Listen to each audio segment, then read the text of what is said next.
asking what the straps are for? You have to be careful, but I'm not going to, I don't take this seriously.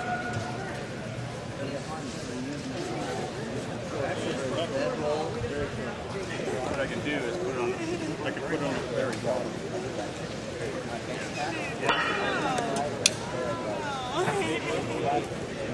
Yellow pen? Black one. Try not to hear him. You said that.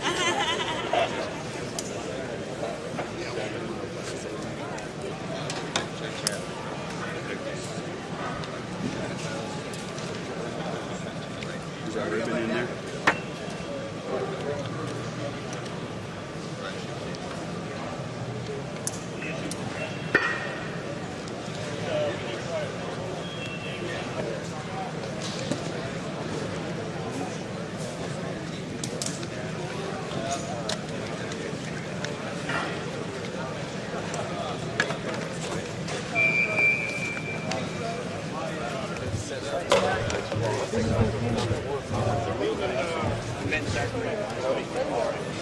Chief Schroeder.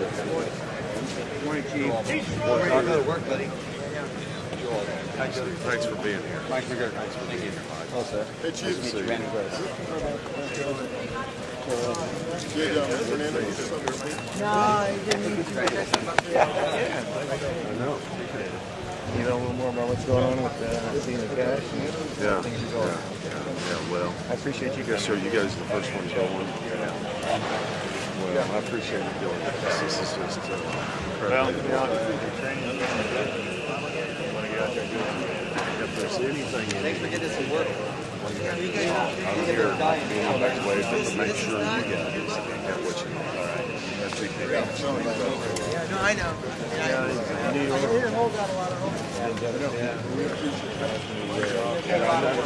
I traveled with for Rescue 1 last week. I was down at the firehouse. I was with Terry Hatton. I was with all of them. And they're gone. Yes, sir. I couldn't believe it. We were down at the firehouse, just me and the guys sitting around the table.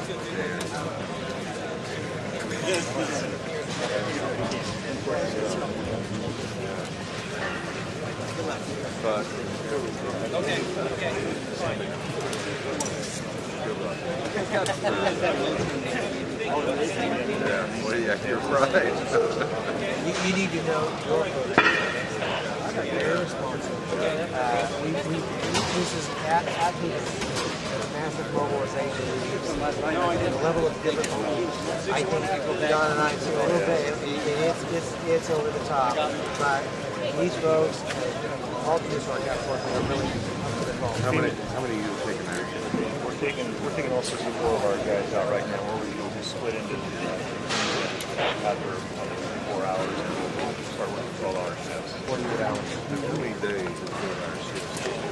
That's at some point. We're looking at about a 7 to 8 day rotation per team. We are, one of the questions I've had from the staff is, we want to send a lot now. So we're at 3 stations. Listen up, guys. Come here. Yeah. So I'm going to listen to it. Yeah.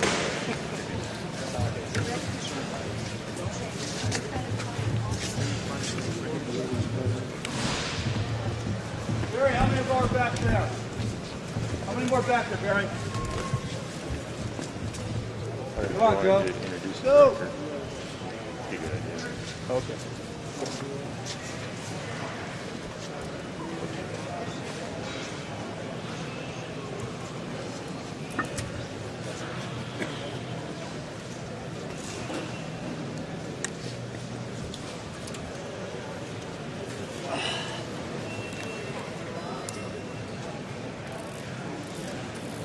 Okay, we don't have a complete mission yet. This is going to be our bus, like you guys all know. We're taking our trailers in there with us, our tractors and our trailers in there. Could be a problem where we can't get our equipment in. All right? So when we get on scene, depending on what Andoni tells us, might have to start humping a bunch of stuff in from a long ways away. So we got about 45 minutes before we're going to start loading up and doing anything else like that. Want to say something, Mr. Albach? You guys don't know this. This is the director of FEMA. I met a lot of you guys when I was in Sacramento not too long ago.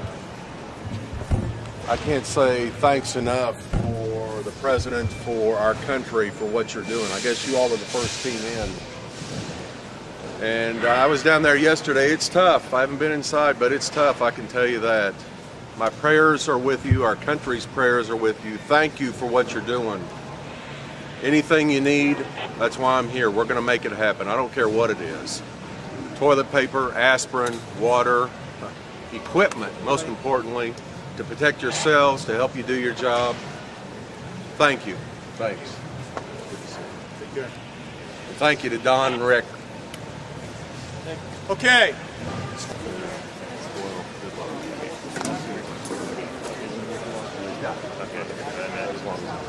Thanks. Appreciate it. We're going to stay out of your way. Thank you.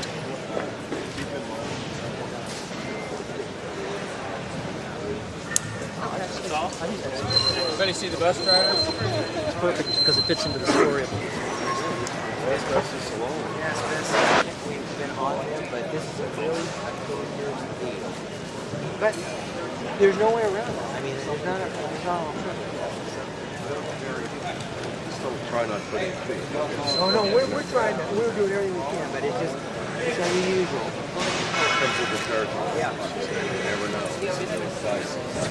And when that building went in, Ray Downey, Donald Hall, and a few guys who I've been close with, I see they're right on John was right under them. He wasn't here. He was off by the time he got here. He was already. That's we're sensitized. So far with two, we can't eat. I tried to go by that too by packing a bunch of toys and that you see. Something I ripped that thing out and got it.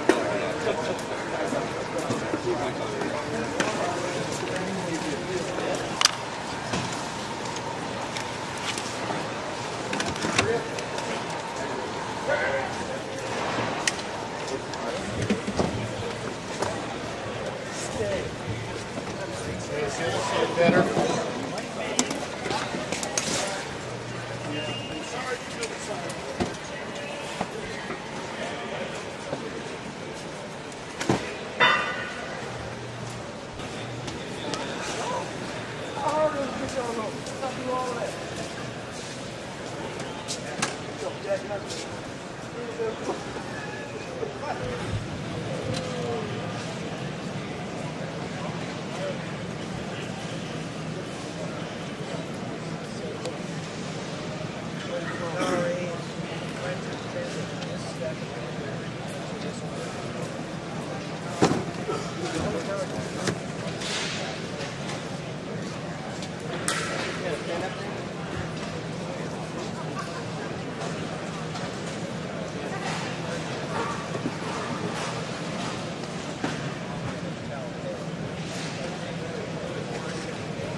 Didn't order anything, guys. You can't do that unless I have a surrogate.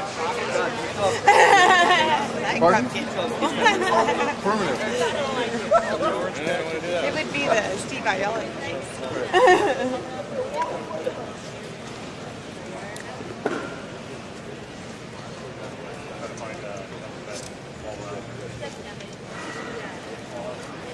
What'd you do with your pack? Oh, can we do that? Sure. Are we gonna go get coffee? What? Yeah. You said there was nothing. Well, there was nothing in the there's pieces are gonna go. Had to find his bag. There just wasn't anything. And then I turned around. You found baskets on. I have something. No, I didn't. Somebody has to turn around.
little buckets back there.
Pass back.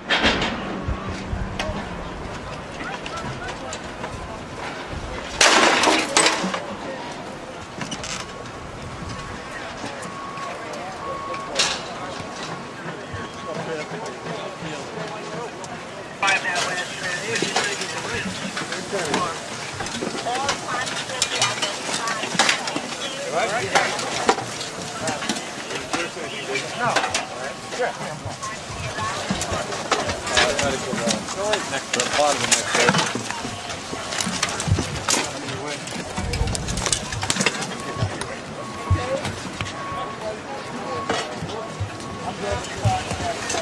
We got plenty of guys on this line, so.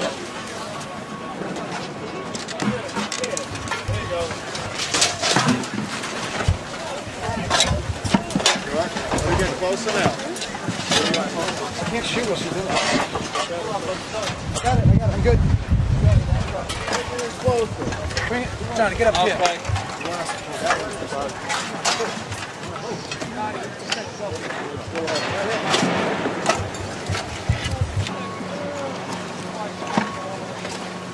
Eddie, get overwhelmed.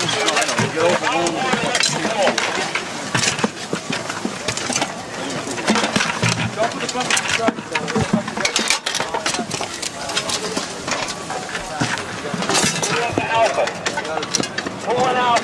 Let's see if I can see if that other for you, right?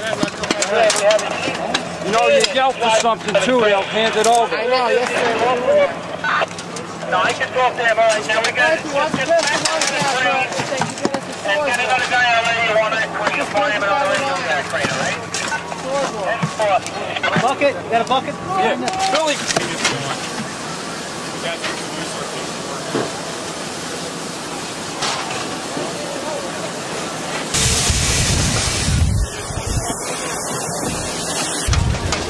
I'm good. Thanks, guys. Yeah. Go ahead.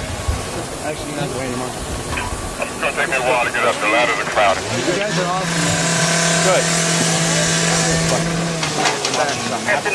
Come on with that clipboard. It's easier. Go under and step on the next one. You got it. All right, John. Go under. Go under that.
You guys toss any dogs down there anytime? Go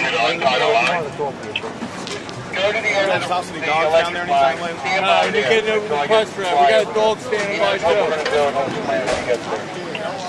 Okay. When do they bring him back down?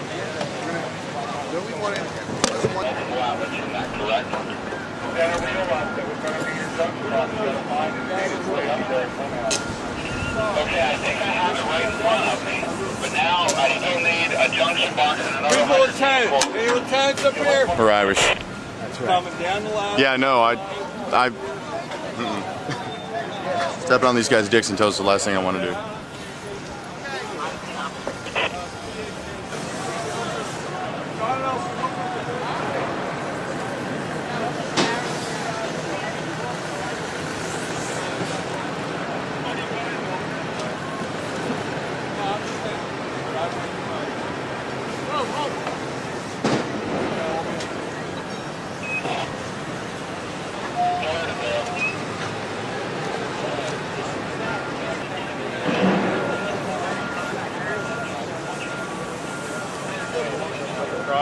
Team right over there. I don't know if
getting out. You guys You guys are going up. Now we need the guys to hold the buckets as they leave.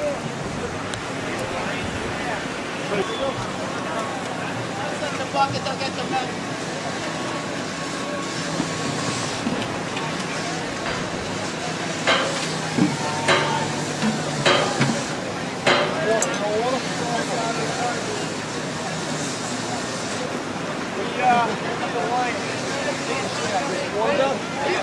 I got buckets.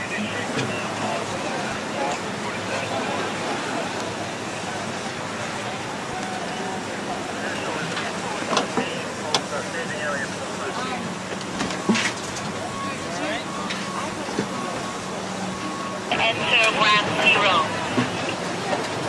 Relay that message to the military bus.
Shovels, small shovels, digging shovels.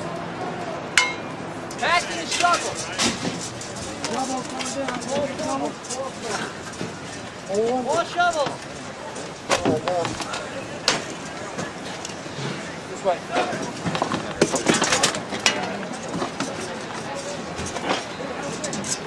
Let's go.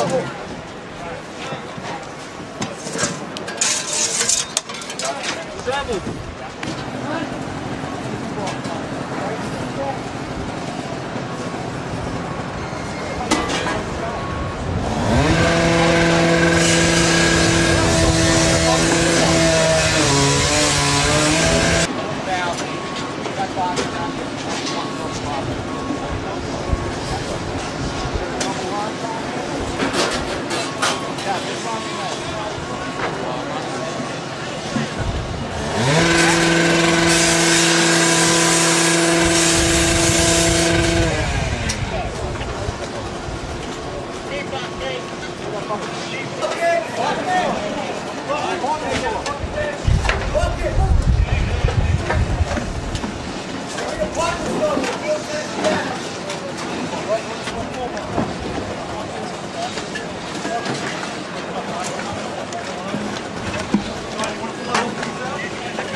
One bucket!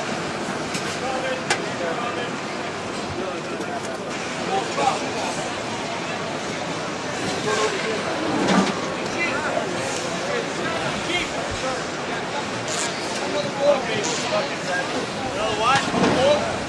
Yeah, all right. Chief, I need a sawzall or partner saw over here. Bucket. Bucket.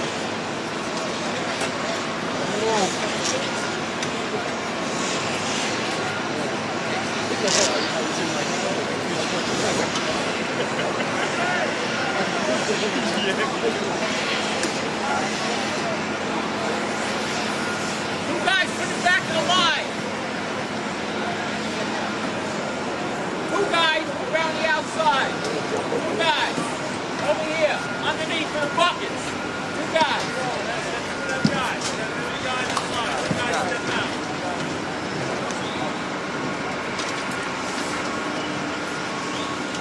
Good enough? On your way.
Oh!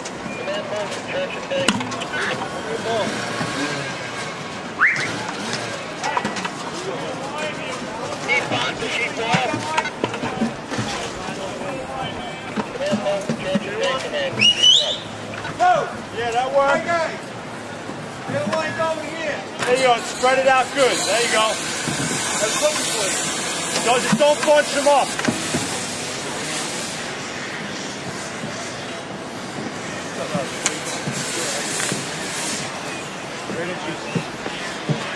Alright. Spread it out. Stay close enough that we can pass the bucket off to each other. Be real careful.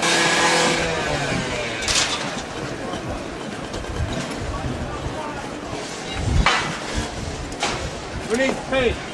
Paint. Bucket, hold on the bucket. Go off to the side for now. Hold on the bucket.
Yeah, that's what we're doing.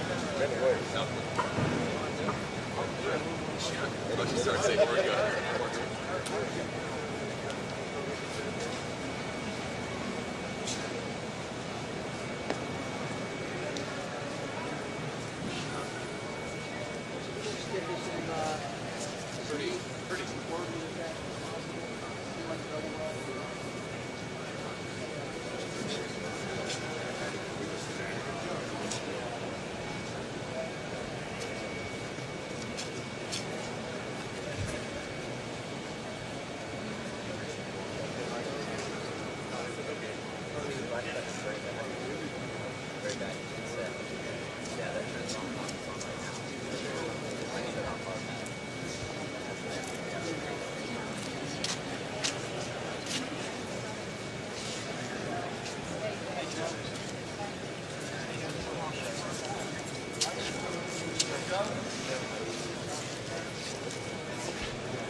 I'm going to push forward to make sure it's we got to get these people in groups. Right. We take pictures. Okay, yes, no.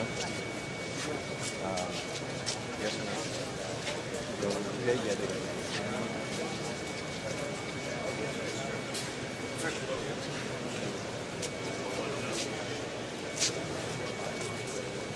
We want you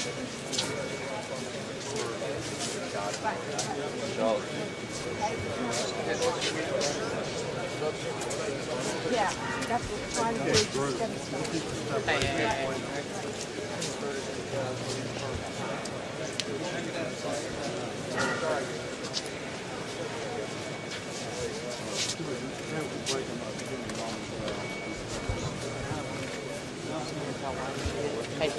Paul.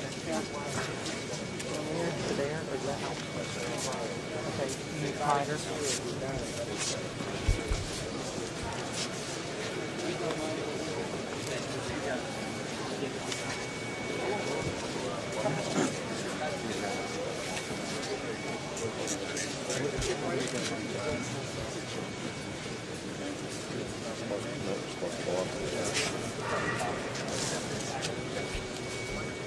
You ready to go? Yeah. Give me a test. Maybe it's I don't. So.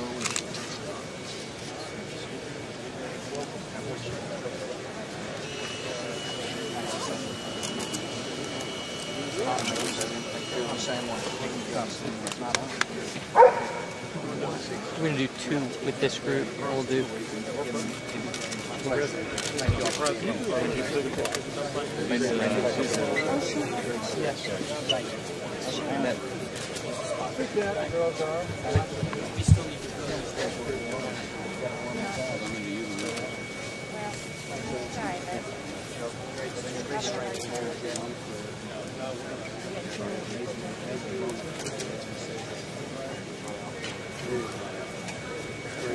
Hey, Eric, you ready to do a wide shot here?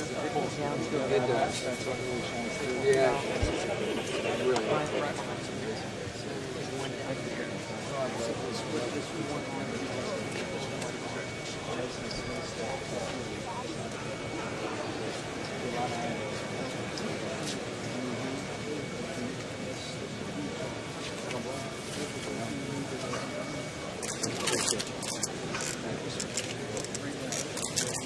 Nice to have you here. I'm glad you're here. Thanks for supporting us this time. Proud of yourself. Thanks for You're not me, but I'll take your hand again. I gotta take Mr. President, we want to try to do two group photos if it's true. Okay. Hi, Logan. I heard all about it. Thank you for flying in. It's just fabulous. Sorry. Work? Good. Right this way, sir. From here on out, we're going to keep going this way. Do group photos. We're going to do group photos from here on. Tell Logan what the facts are.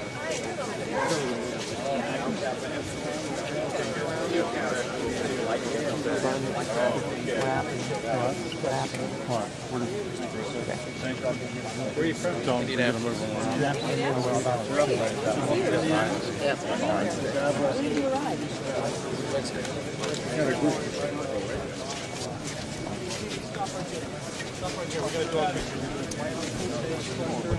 Test one.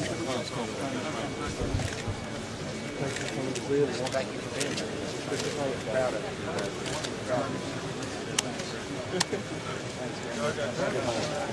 Sorry. Got sliced on the road.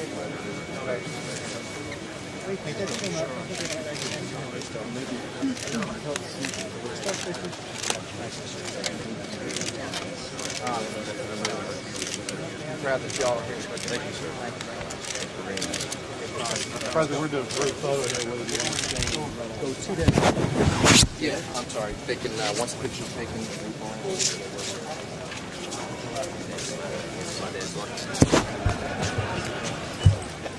all right, folks, let's tighten it up.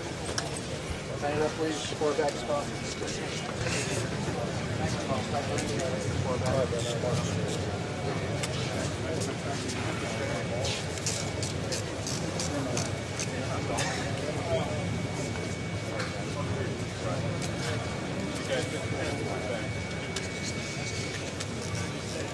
How are you all? Good. Good morning. Hey.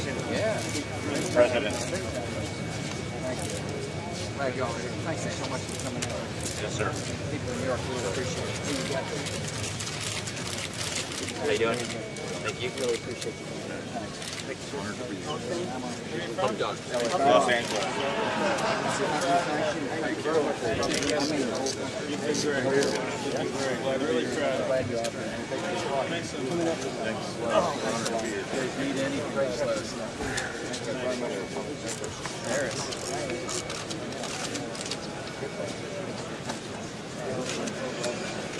How long you been hanging on scripts? Yep. Tuesday. Out here. Dogs get worn out? They're holding up pretty good. You got to get them impressions. Yeah. Mr. President, I wonder what some of your impressions are. Well, I'm shocked at the size of the devastation. And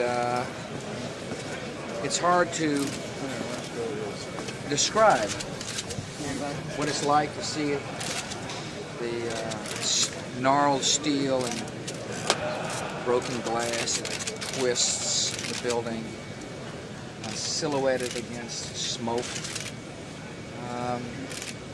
I said that this was the first act of war on America in the 21st century, and I was right, particularly having seen the scene. However, out of the rubbles and ash and ugliness, there's a lot of good, starting with the guy from LA that are here. They've come all the way over from California to help brothers and sisters in need, and that is that's a symbol of the greatness of the country. This is a country that's coming together. I was also struck by how angry many of the workers were, in spite of the fact that they had worked to exhaustion. Yeah, they're angry. They're angry at the people who did the crime. They're angry at the people who destroyed life. They're angry at people who caused the devastation. And as I said, I heard their anger. And America will feel the same way. And our response will be one that is justified. So what's your level of satisfaction with how the investigation is progressing and how the intelligence gathering is going at this point? I am satisfied that America has rallied during this terrible tragedy.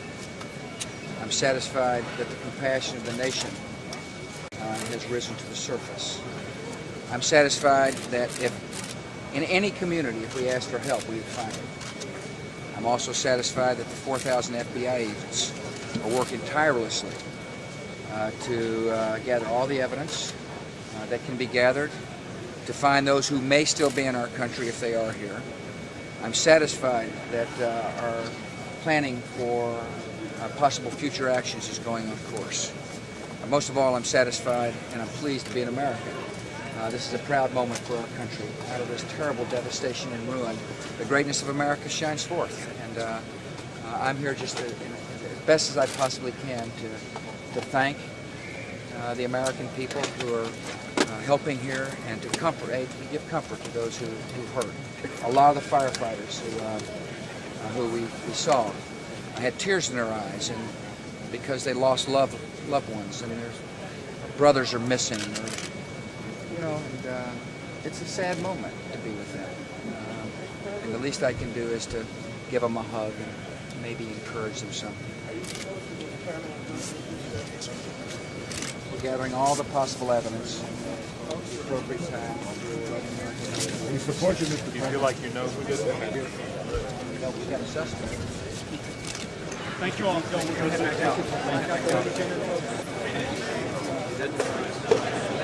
Thank you. Senator Clinton, does she want to get through?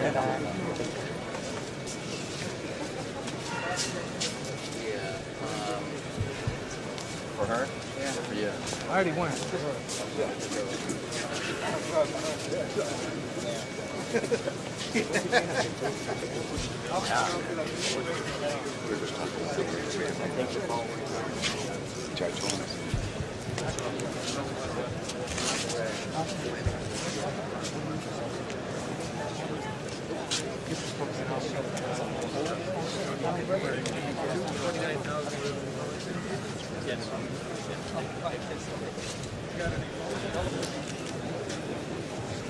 He's just going to go straight there. There he is, right over.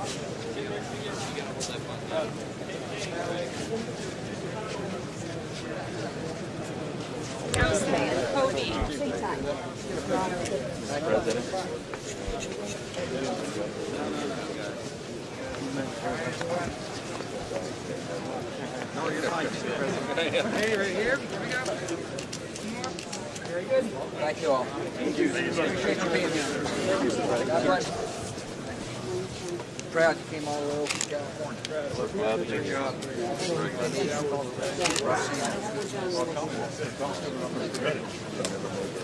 Mr. President? Yes, sir. Yes, yeah. Good to see you. On behalf of Pennsylvania, I'm proud of you. I'm proud of you all for coming. Thanks. People in New York really appreciate it. Right, Harrisburg, Philadelphia. We appreciate you being here. All right.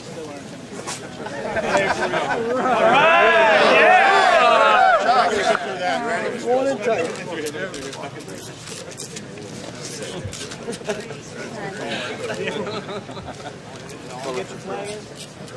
Yeah, you get the flag. Who's Task Force 1? Right. Thank you all. Thanks for being here. Absolutely. Give me a big mark. Give me a big mark.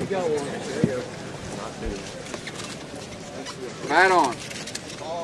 Thank you. Thank you. We're proud of you. Thank you. Thank you. We're grateful to have you. Thank you. Very good. Thank you, sir. Thank you, Mr. President. Good folks to be here. Good folks Thank to be you, here. President. Caring for your neighbors. Thank you. Thank you, Mr. Very President. much so. Thanks for coming down. Glad you are here. Thank you for your thanks, sir. Thank you. All right.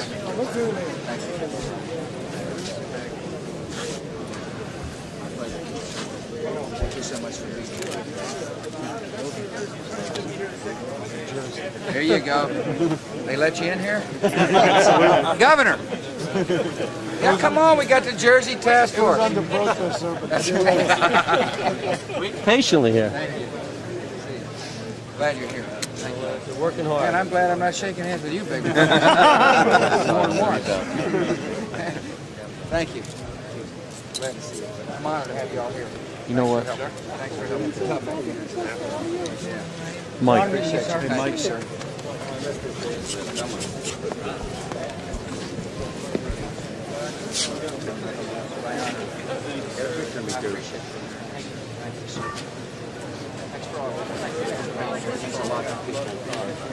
Right on. President? Thank you all for coming. Thank you. You're welcome. Glad you're here. Thank you. Thank you. How are you? God bless you. You all know the governor, right? Sir. You know your governor. It's been great. President, thanks. Thank you all. Come here. Give him a smile. Team picture. Glad you're here. Thank you, sir. Thank you all for being here. Proud of you. Thanks for being here. Right on. Those cameras are hiding right now. I'm running. Thank you. Thank you. Thank you, sir. Appreciate you. My honor. Thank you. Thank you, sir. Thank you. Glad you're here. Thanks. Thank you for all your help. Appreciate you. Thank you. Thank you, sir. My honor. I got to meet your dad a few years ago. Came to Madison. As far as I know, sir. Nice to meet you. I sat next to him.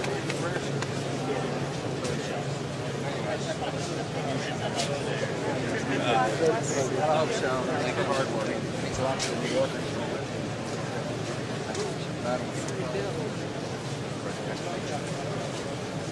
Thanks for being here. Thank you. Thanks a lot. Oh, yeah? Years ago. Yes. Must be pretty skilled. Thank you. Well, I know, but now that you have to be, you are. That's the key. Thank you.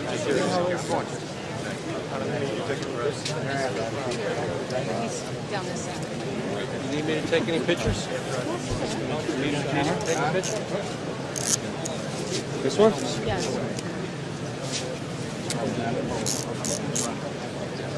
Thank you. Thank you, sir. Good job, sir. Good job. Thank you all. Thank you. God bless you, sir. Thank you. Stress manager here from New Jersey. Take care of this guy. You take care of yourself. I will. President. I promise. You need your stuff. I'm ready. Thank you. Where are we from? Group photo series. Massachusetts. Mr. President, we represent all 6 New England states. Brenda Van de Kamp. Turn around, we'll get a group photo here. Thank you all for being here.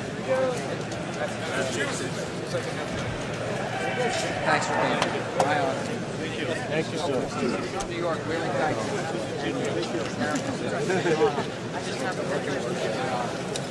Thank you all. Appreciate you. Okay. How you doing, Mr. President? Where are we from? Massachusetts. Maine. They just playing the same play. We're on the same group. Thank you all. Good to meet you. Proud of you. Proud of you. Just sit this out. Elf. Elf? So he's dead.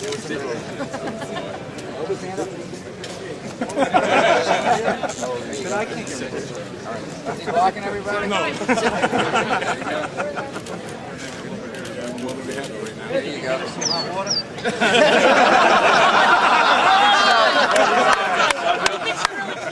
I should have thought about that before you voted.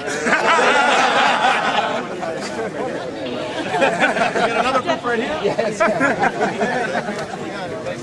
Thank you very much, sir. Thank you.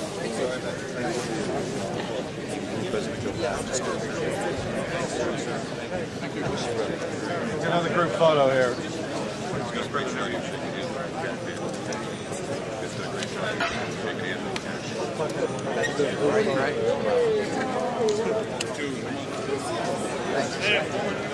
Are we done? Quick group photo, sir. We got 5 more. Group photo. Thanks very much for your hard work.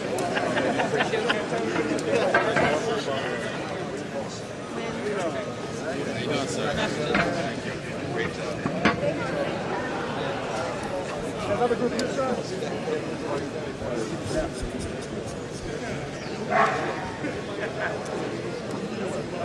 Another group right here? Got to form a line. Get one big How are group. you all? Thanks. Get back and form a line. Form a line. Man, can you come up here?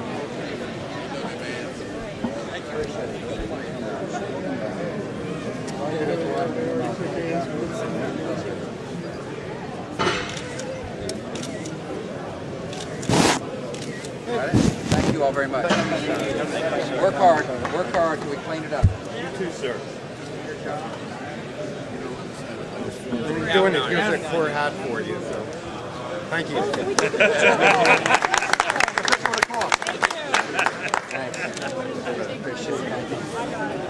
Thank you all. Thank you.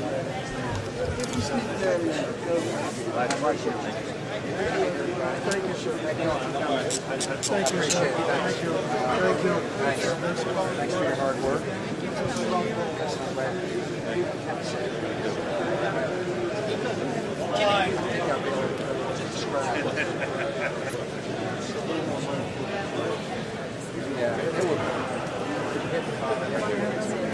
You're right, Mike. You're right. I don't have a chair.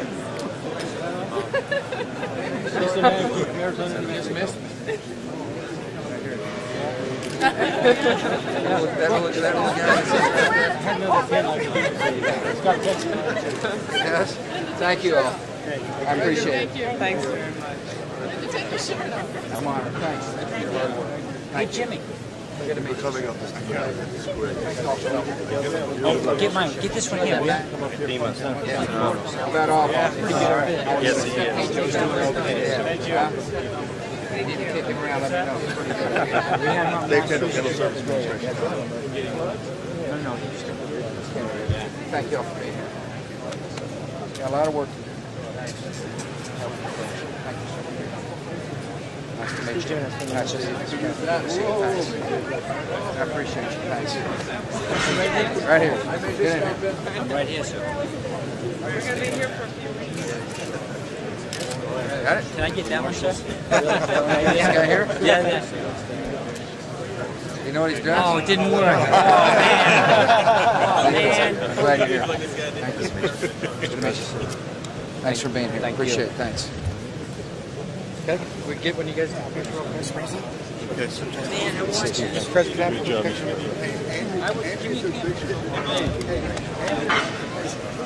Thank you. All right, Monty, I think we're set right here. Just where's the new group start right here? Mike's got where the new group starts. Right there. Group photo.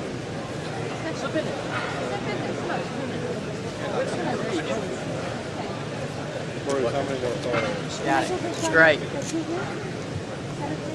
All right, real quick. Thank you, sir. Okay, what are we doing now? Photos here. Sir. And then after you leave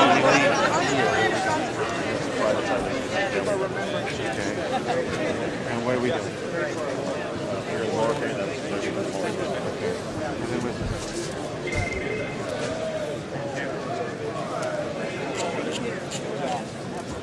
Give him hell, huh? Give him hell.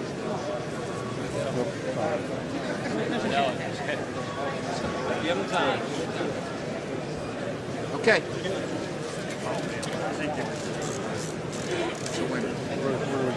Thank you all. Thank you. Thanks for your hospitality and thanks for your hard work. He's going to walk right through here. Go ahead. This is the last group.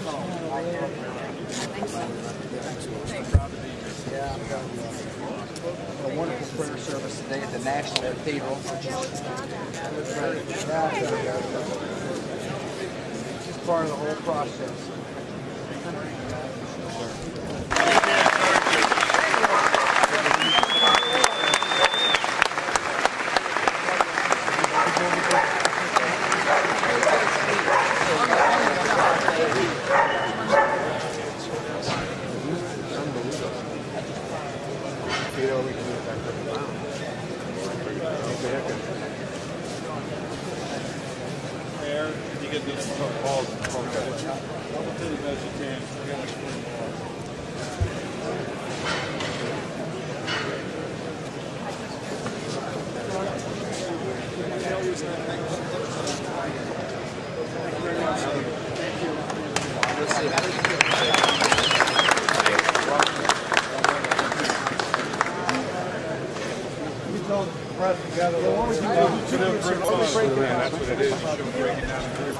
Another group over here. Yeah. The rest of the guys, we'll do one down this way. Of course we don't. We're gonna do two groups here, Brian. That one and then split it right here. Where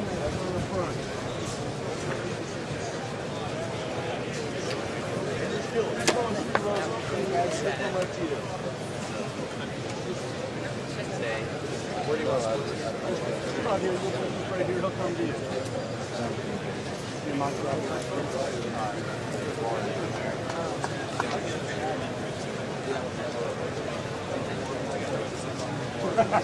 He did, he misunderstood what I said.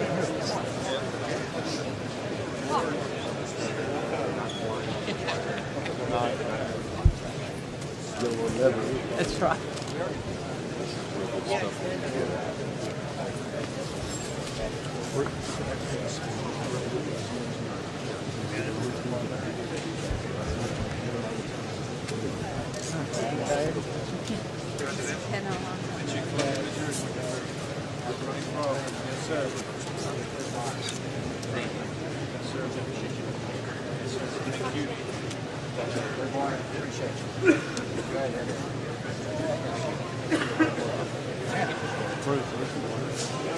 They're the best looking groups. Never seen one like him or her? Yeah.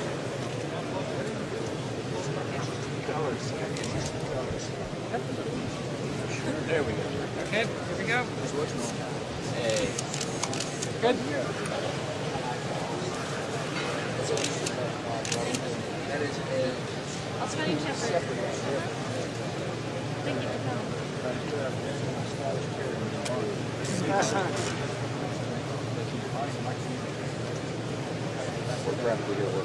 Yes.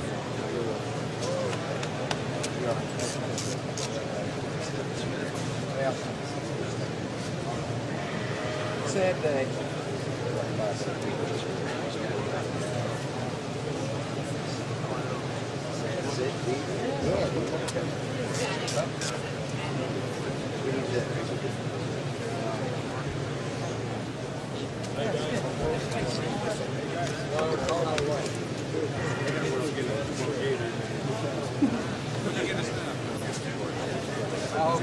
Bueno. Bienvenido. I appreciate you guys. No, I know. Thank you, sir.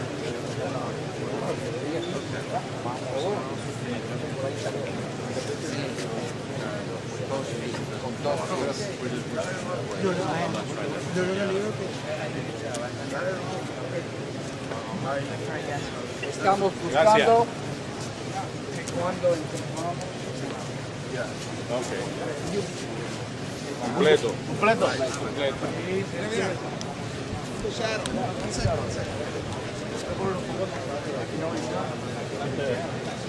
Thank you. Thank you. Yes, sign.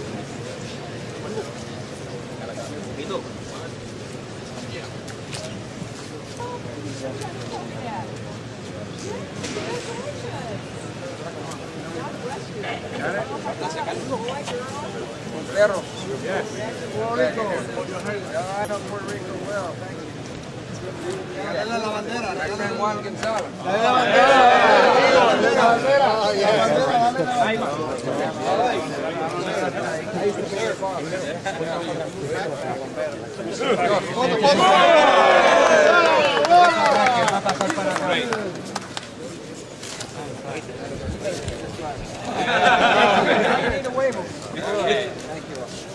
Gracias por tu apoyo.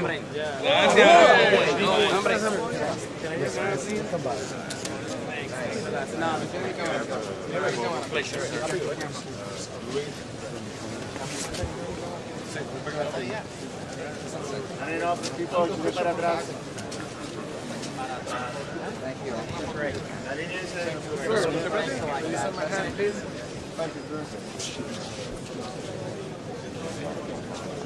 Okay. We'll hold together.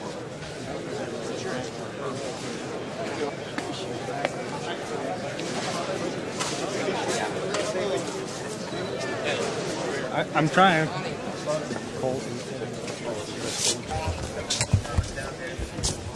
Okay, what are we doing now?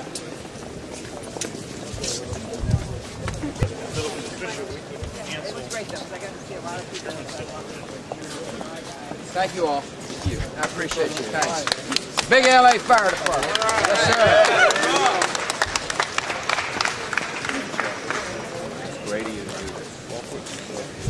I did. It's just first time they wave with all 5 fingers. Here, I got a better pen. You got that. This could change for a while. Yes. That was unbelievable. I hadn't been there yet. Have you been? No. Okay.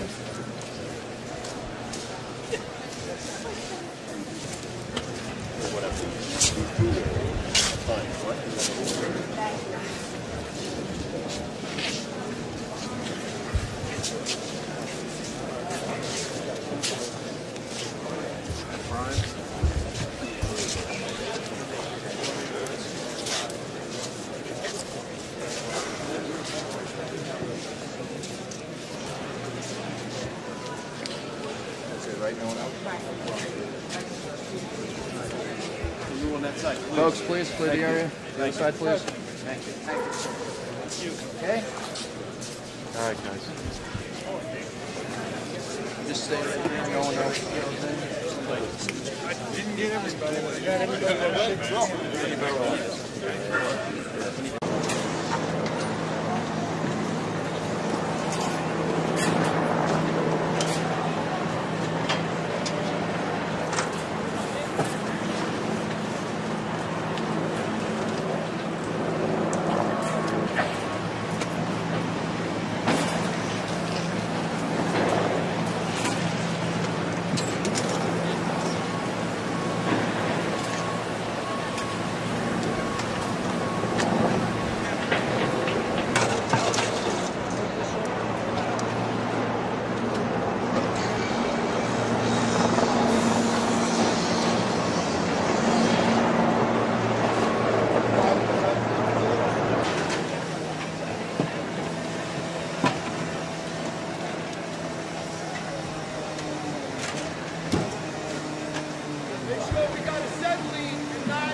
get the flag? Yeah.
Which building was it that was sort of wobbling that you were in?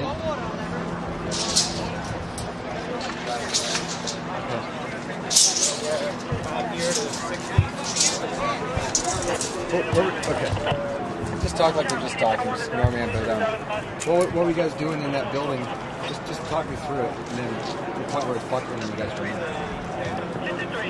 Oh, they used to be the morgue, and then they moved it out of that area, and we were downstairs. That used to be the big triage area too. And once the building started coming down, the windows fell out and stuff like that, they cleared all that out, and we went in there to get some more medical supplies, had some oxygen containers and some IV bags and stuff like that in there. And they said, get out. And they said, get out, the building's coming down. So, running for our lives, just dropped everything and ran. Just ran and ran and ran. That's it. Ran for your life. And how far can you run? You know, when you're in a building, how far can you run? Where can you go? These things are 60 stories high. Look around. Where can you go? How fast can anybody run? I can't run that fast. It's the most horrible thing I've ever seen, Jim. It's the horrible thing I've ever seen.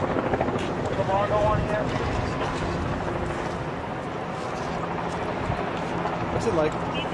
It's got to be, I mean, the worst thing in the world to lose anybody you know, but it seems like whenever someone loses, you know, a buddy. When it's a service like military, fire department, police department, EMS, it doesn't matter. When you're out here every single day, depending on someone else to save your life, if you get hurt, it's a bond. It's not a real personal bond. You know, you don't talk about personal things, but it's a bond. It's a bond that you can't explain. It's a bond that husbands and wives don't have. It's a bond that brothers and sisters don't have. It's a bond for public safety and military personnel. That's it. It's stronger than anything. Stronger than anything. That's why they're on. Yeah. I suppose, you know, from a fire to a catastrophe like this is probably where those bonds are made, huh? Bonds are made every day. This is where those bonds are tried. Bonds are made every day, every single call you go on. You know, every fire that you run into, every building these New York guys must go into, everything. You know, every police officer that goes to a door and goes on a call or does a traffic stop or makes contact with the subject. Every firefighter that runs into a burning building or goes into a confined space rescue or anything. Any EMS guy that goes in and tries not to get stuck by needles or get blood all over him and try to stay alive. Or goes in right behind the firefighters in these buildings to pull people out and save them. That's every day. Every day. It's not disasters like this. It's not people coming together and building bonds at incidents like this. These bonds are built every single day. It's every single day. Every single one of these guys risk your lives every day. Every single day. Not a day goes by that you're working and you don't risk your life at some point. Whether it's running a street light, lights and sirens, you know, that's dangerous in itself. It's just a bond. None of that's coming down.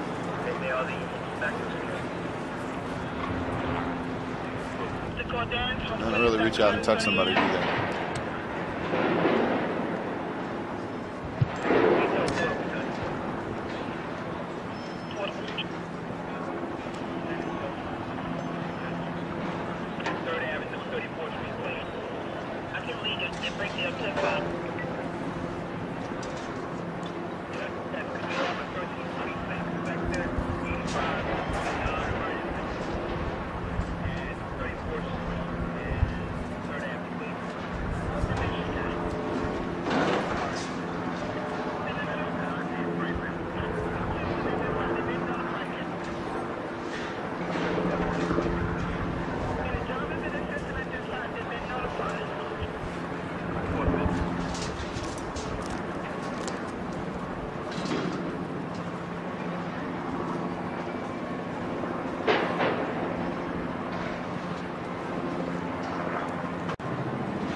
I think you better keep doing what you're doing. I like that, actually saves people.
Is anybody out there?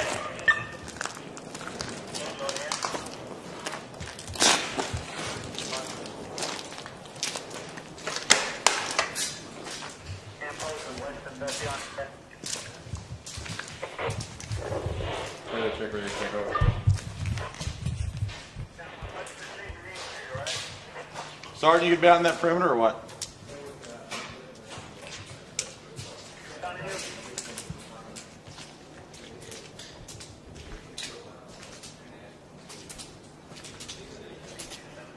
Read that.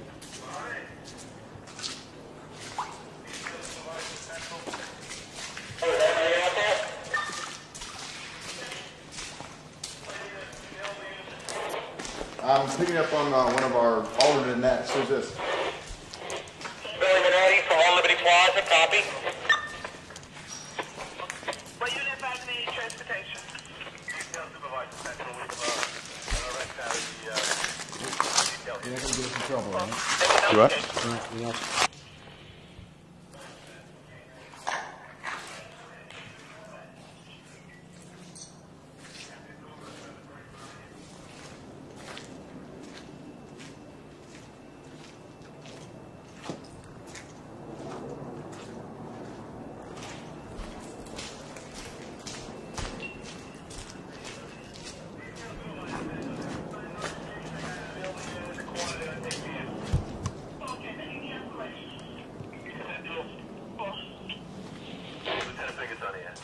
Any crews working back in here at all?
Does this lead to the subway?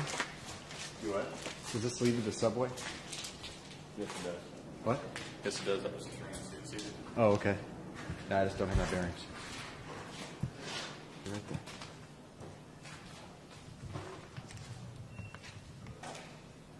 Hey,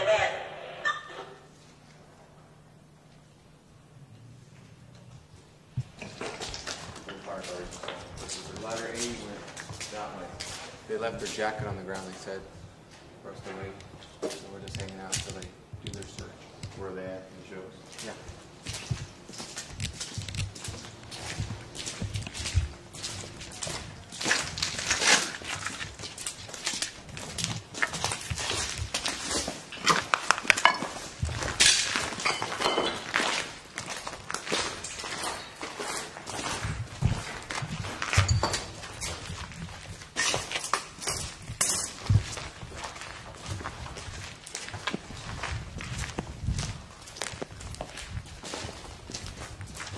The body.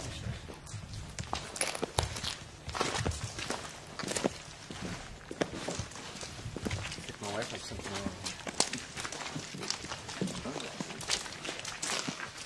Oh, that's crap.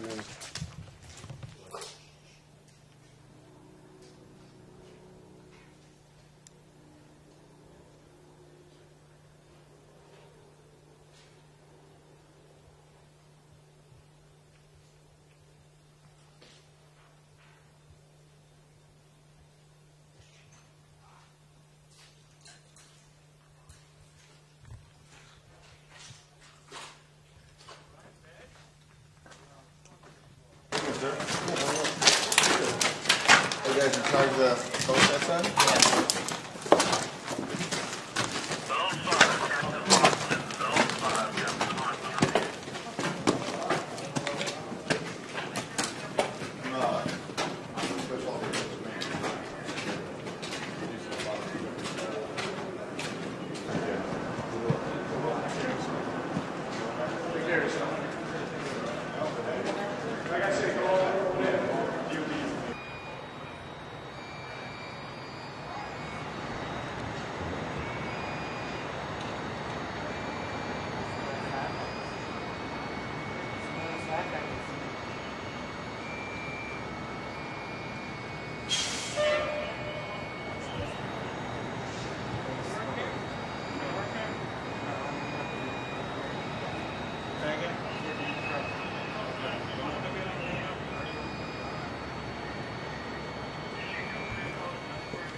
Hey, Cap, how many of you guys going in? What? 4-1. 4-1? Okay.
Right now?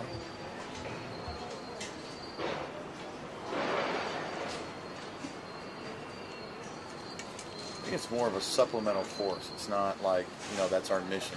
It's not like we're in charge of all that. I don't think that's his intention. I've never really heard of it before. You know what I mean? Mm-hmm. It's just one of those things we're tasked out for. Because you're really, I mean, I've assumed the intent is, your job is to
John, yeah? Okay, can you go to white shirt?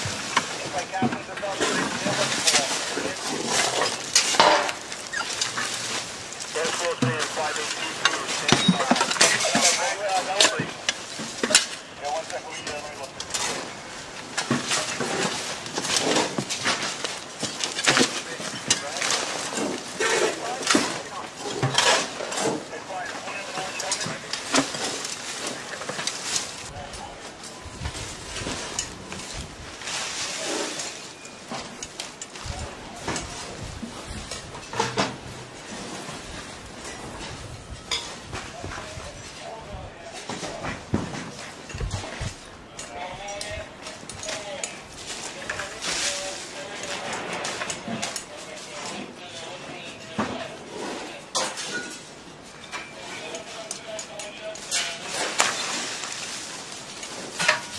smell it.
At the end of the support, there's nothing underneath here. A rubber file. Yeah, I'm moving this way. We're up in just about where the paper file is, and then if there's an angle just after that column. So what is that, Captain? So we're limiting from the end of the cement column over to this file.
Gatorade?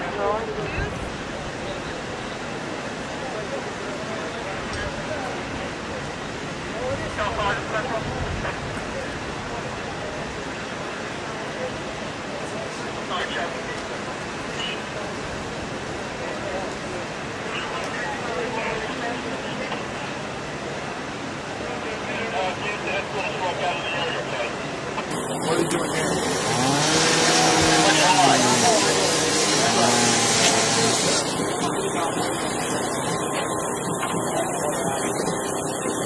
Towards me, you see the top. We got light coming off one. Let's go, let's go. You do what you can do. You go on. I'd like a normal team operation. Yeah, we can understand what we're doing. Right down the coast. Right across the timeline. Take that line slow. They were sure they had a live line over there. I'm not watching. I don't want that to fall.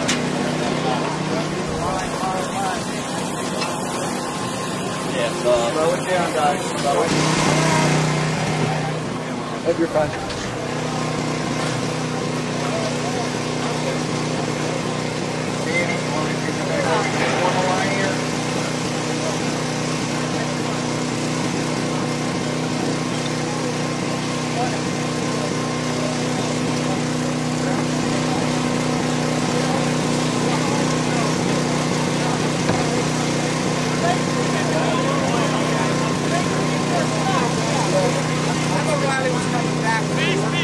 That's what I was wondering too. How's Raleigh doing up there?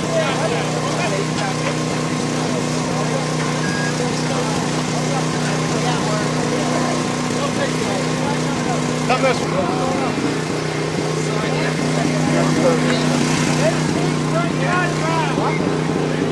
They send those milk cratons.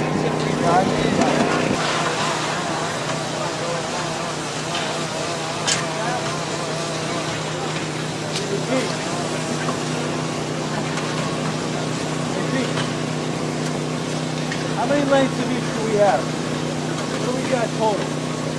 They said they had 10 counted. What do we got? What's the breakdown? I think it's 3 and 3/4. I'm not sure. One? No, we got more than 3/4.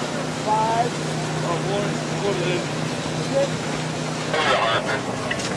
I just have water. I don't have a Gatorade. Make it that far. Okay.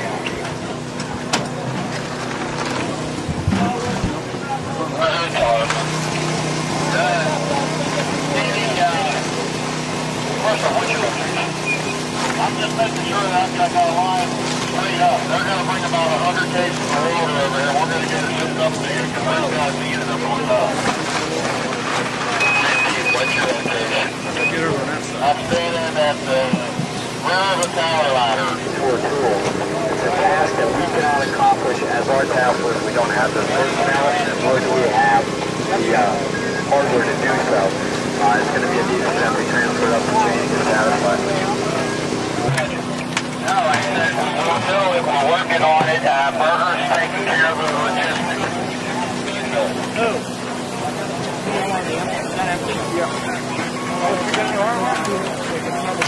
I really got about 3 pieces. I only bought like 3%.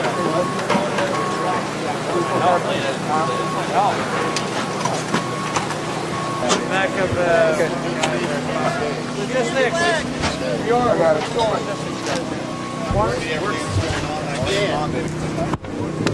Very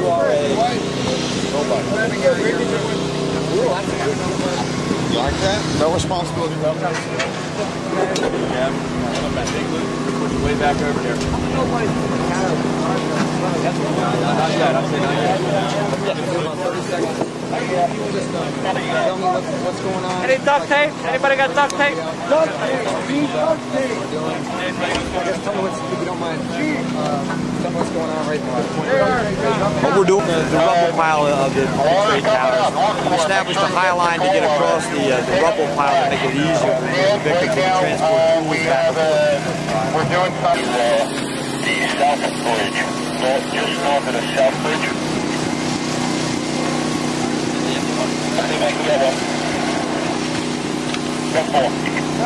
What's the location? Tell me your name and how to spell it. My name is Jeff Tracy. T-R-A-C-E-Y. Hang on a second.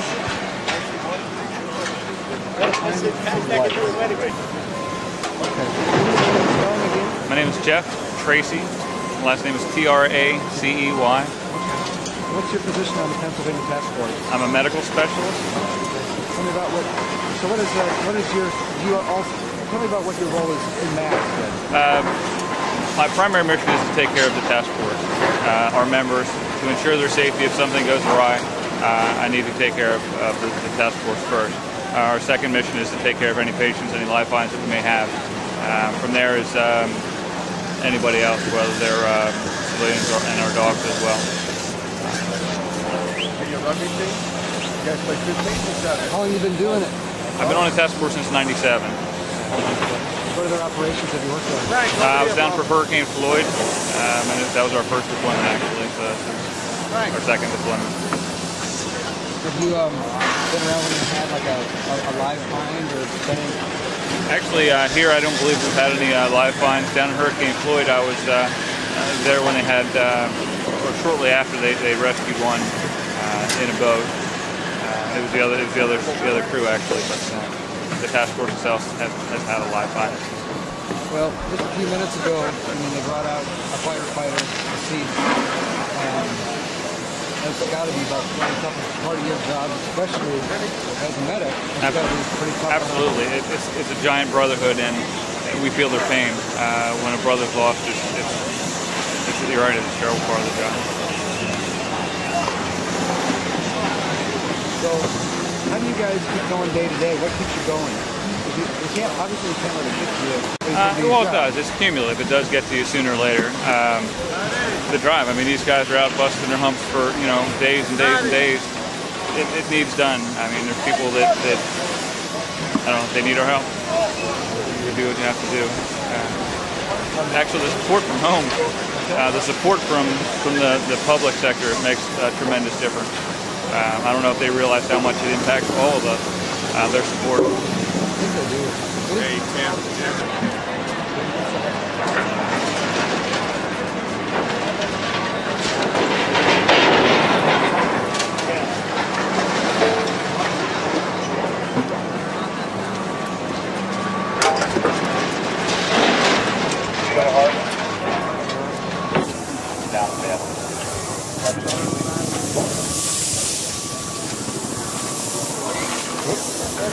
Let me check this.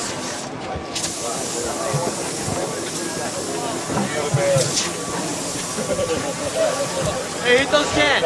Shut those off.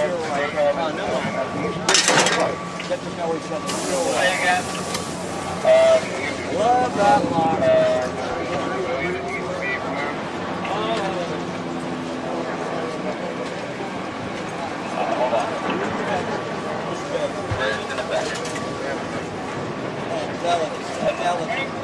Yeah, when the line is off, that's not big more than weight over the bed. That's what's making it go from side to side.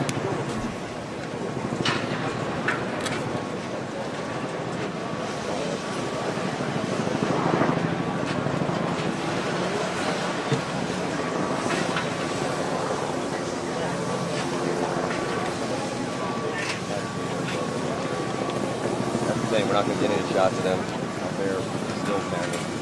Yeah, we're trying to get Doug's camera and come in and shot of it.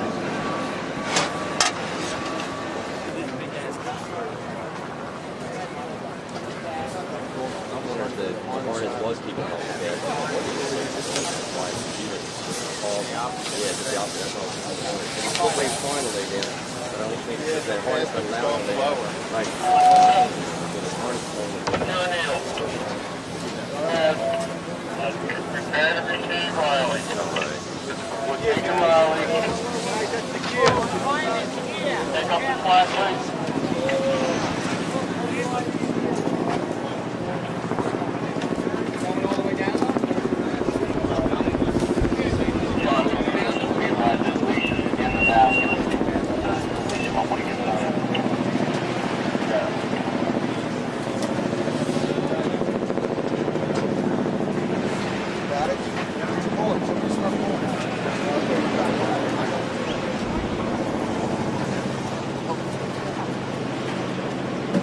John.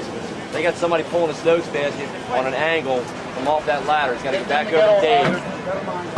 Clearing that beam. Okay. They did it to clear the beam. Okay. I saw him sitting over there. I didn't know if he was going. That's cool. There you go. That's Don't do it. Get around that. It's a little more comfortable. Nice and You slow, see it? nice and slow. This guy's pulling that desk a little too far to the left. Riley.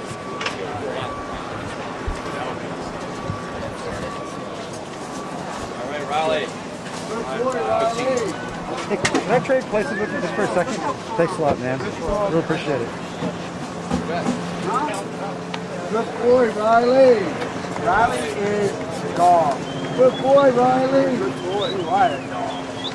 Riley. Good boy, Riley. Good boy. Let's get it all. Good boy, Riley. Good boy.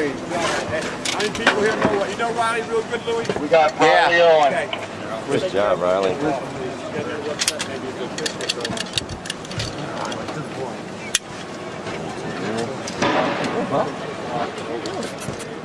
Hey, buddy. Good boy, Riley.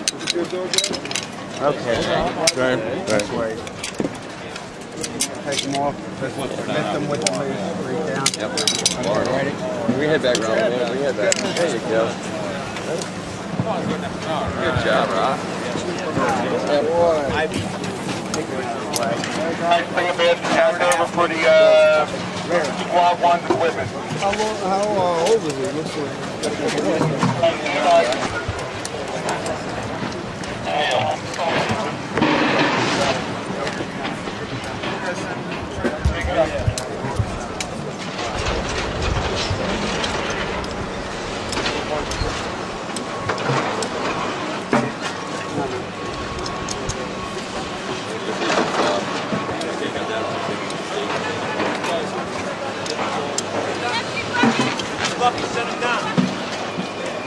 empty buckets. Give me a couple of those stacks of empty buckets. Go down low. That's all. Stay up. Hold on, stay. What's the identifying line? Good job, Riley.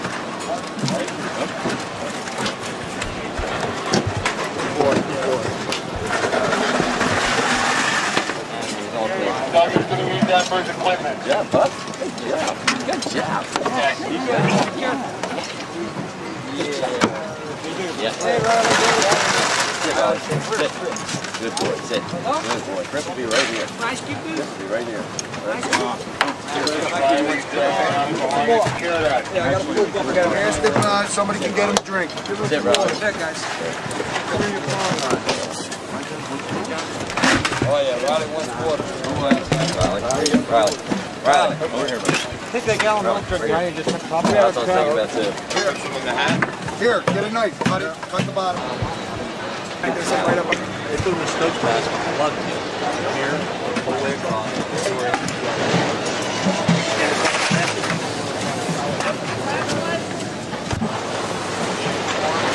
What's that? No, we're just checking over just to make sure, you know, you didn't get punctured.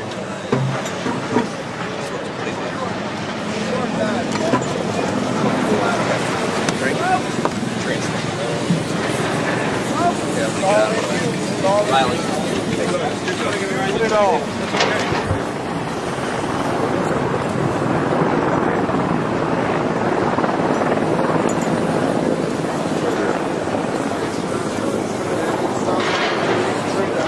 You guys were all laughing.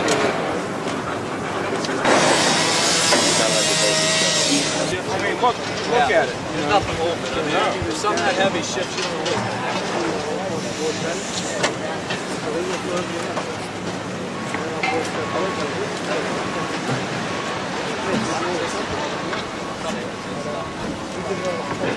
There's some boys, guys from the rest of the company down. They said something.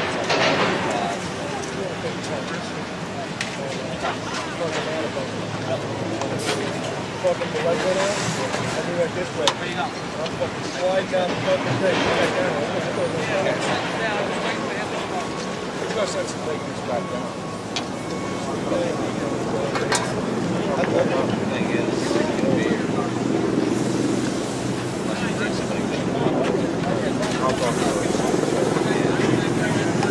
I mean, I agree. All of the time.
Taking both buses. We're going on a military escort.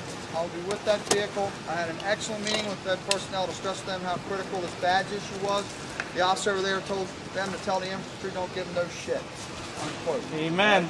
So that's the end of that. Now, listen to me very carefully. For accountability purposes, once we're on the bus, all right, and I wish I could say this person do this, this person that. Once we're on the bus, get a total number count, all right, so that we're square to go, and then we will stay tight with that. Please communicate that. We'll go as close as we possibly can, and then we'll move from there. I realize it's going to be a little low time. Is there any other items that need to be addressed before we leave? Again, from the IST, they again reminded us about the safety items. APRs in the pits, elbow knee pads, eye probe, hearing protection on site. All right, if you're outside the area and you're just hanging around or whatever, the filter mask will be adequate, so whatever's necessary. Is there anything else that needs to be addressed before we load? Now, the Capital Trailway buses, all right, should be at the rear loading dock area. And what I'm going to try to do is go out this way rather than go for all that new docks. Anything else?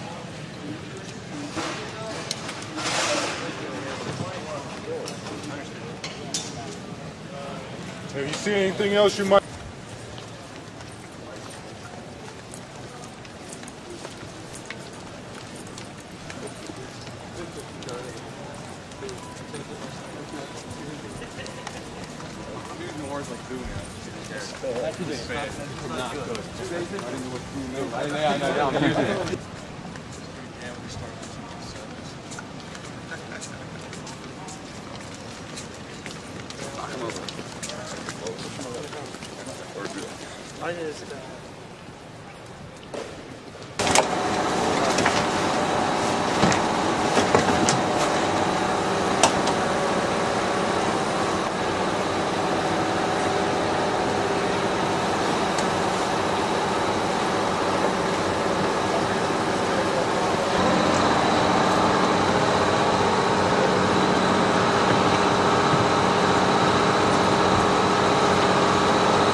a buddy of mine who trained and stuff.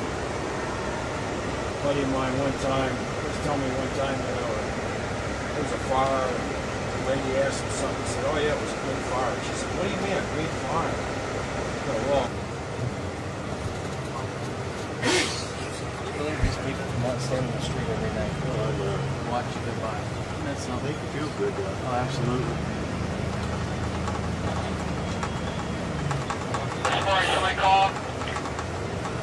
I'll tell you what, these people down here are loyal standing on the side of the road.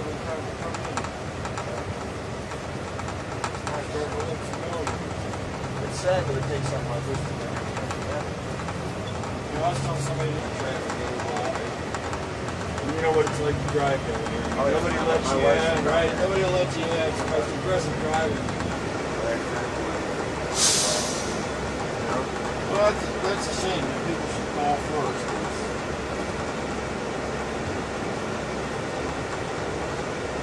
What usually happens is, like, when it first happens, you don't really have good scene security yet. And in the passion of the moment, a lot of people get in. They tell their buddies and they all come a couple of days in. Well, by then you got a good perimeter, you got some good scene security, you're starting to be able to do some organizational skills. And it's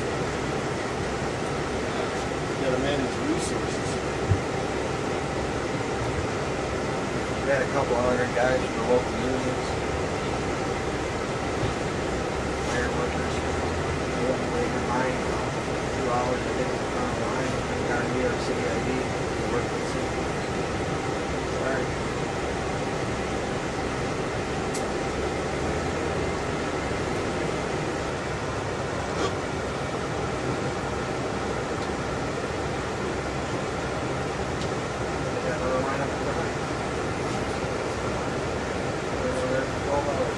Steve comes out and talks. I think we got some lumber. We can make a ramp of it. How are you? Oh yeah. What do you do with them after they're in this target-rich environment for so long? You know, you got to decondition it. Yeah, I mean, it's phenomenal.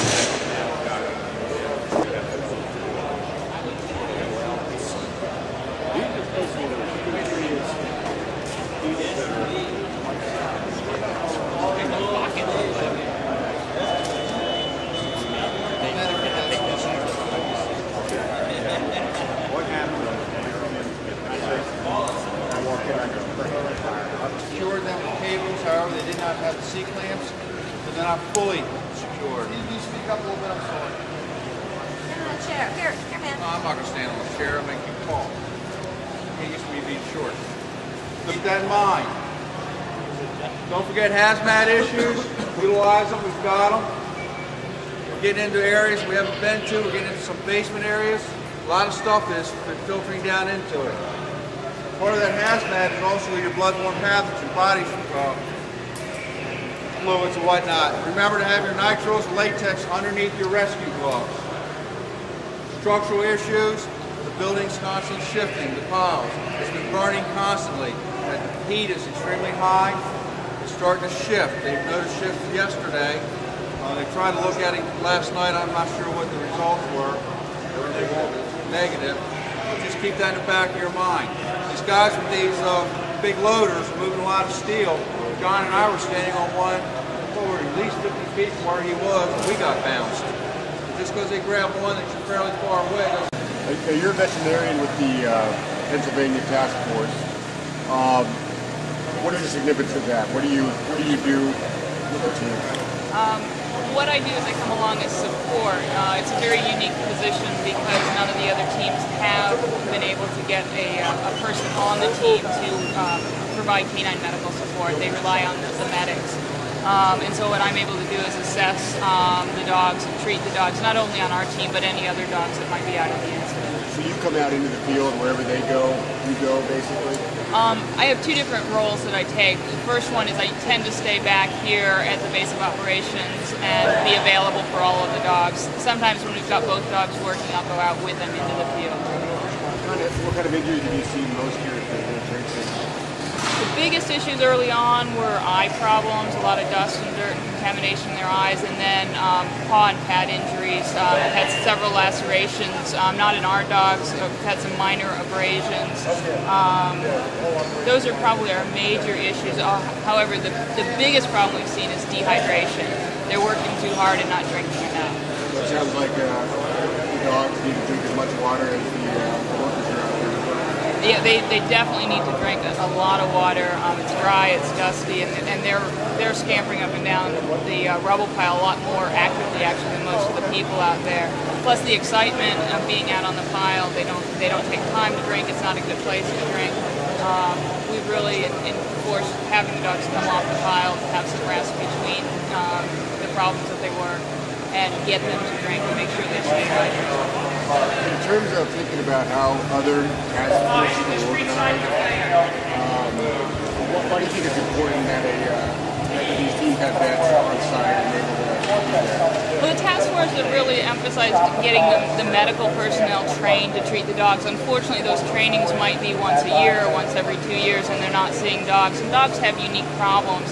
And I think working as a veterinarian with the handlers, we've come up with ways to prevent some of the problems that they're seeing on some of the other teams. So you certainly recommend seeing what vets out with more teams? Absolutely, and the VMAT teams, the veterinary medical assistance teams, have been sort of pulled into this. This is the first time they've been involved, and that's been really helpful for the rest of the dogs. Logan's your dog. Yes. How does it make you feel to have a vet on site when you're out working? It's extremely comforting and reassuring because they can get in so many dangerous situations despite all their training in that, and to know that you can have critical care available like immediately on site is invaluable. Tell us a little bit about how you and Logan work together here. Well, we work together as a team. We're given generally an assignment by our search team manager of an area that they need to check for life and consent. And what we'll do is, assess the area and any dangers and things like that. They'll brief us on that, and then we'll send the dog in to survey and consent.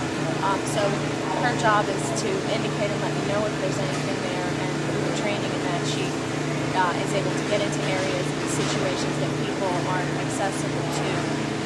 So she relays that information on to me if she has anything that she finds, and then we in turn are able to pass on information. You generally work physically a little bit separate from where the other team members are? Are you guys all sort of together?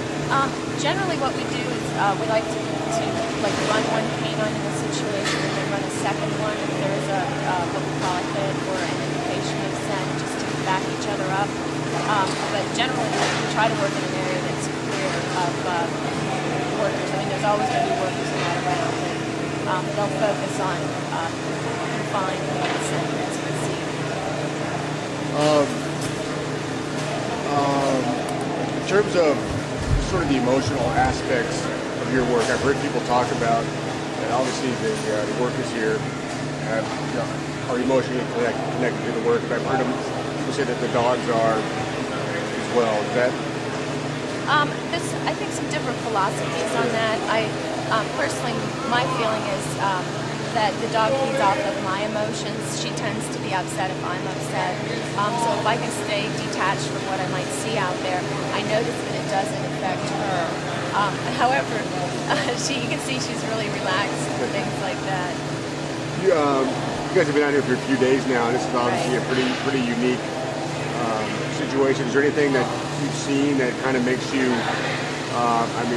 kind of things that you might be able to take into the future when you guys, step back from this and think about, lessons learned, things that using the teams? I think probably one of the most amazing things in a situation like this, and I don't think we've ever seen anything like this certainly in America, is the way everybody's come together. The way the FEMA teams have worked together, in conjunction with the fire and police services, EMS services here. It's just something it's tremendous to feel that you're part of such a unified effort. To think that you can get through a crisis like this and hopefully get to some survivors, because that's, what it's all about.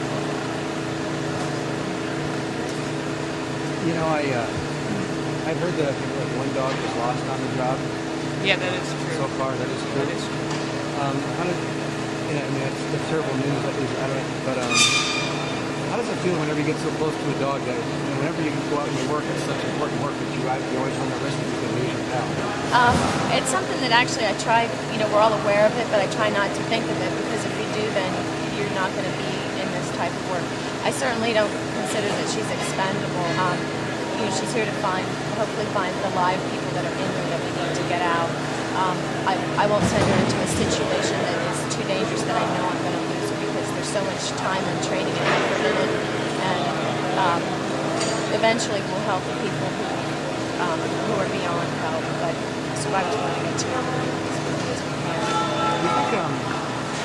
I've got a dog, and I think that he wants to, the shepherd, I think he wants to work more. Do you think that these guys have a richer life for having this kind of, this kind of thing? I really do.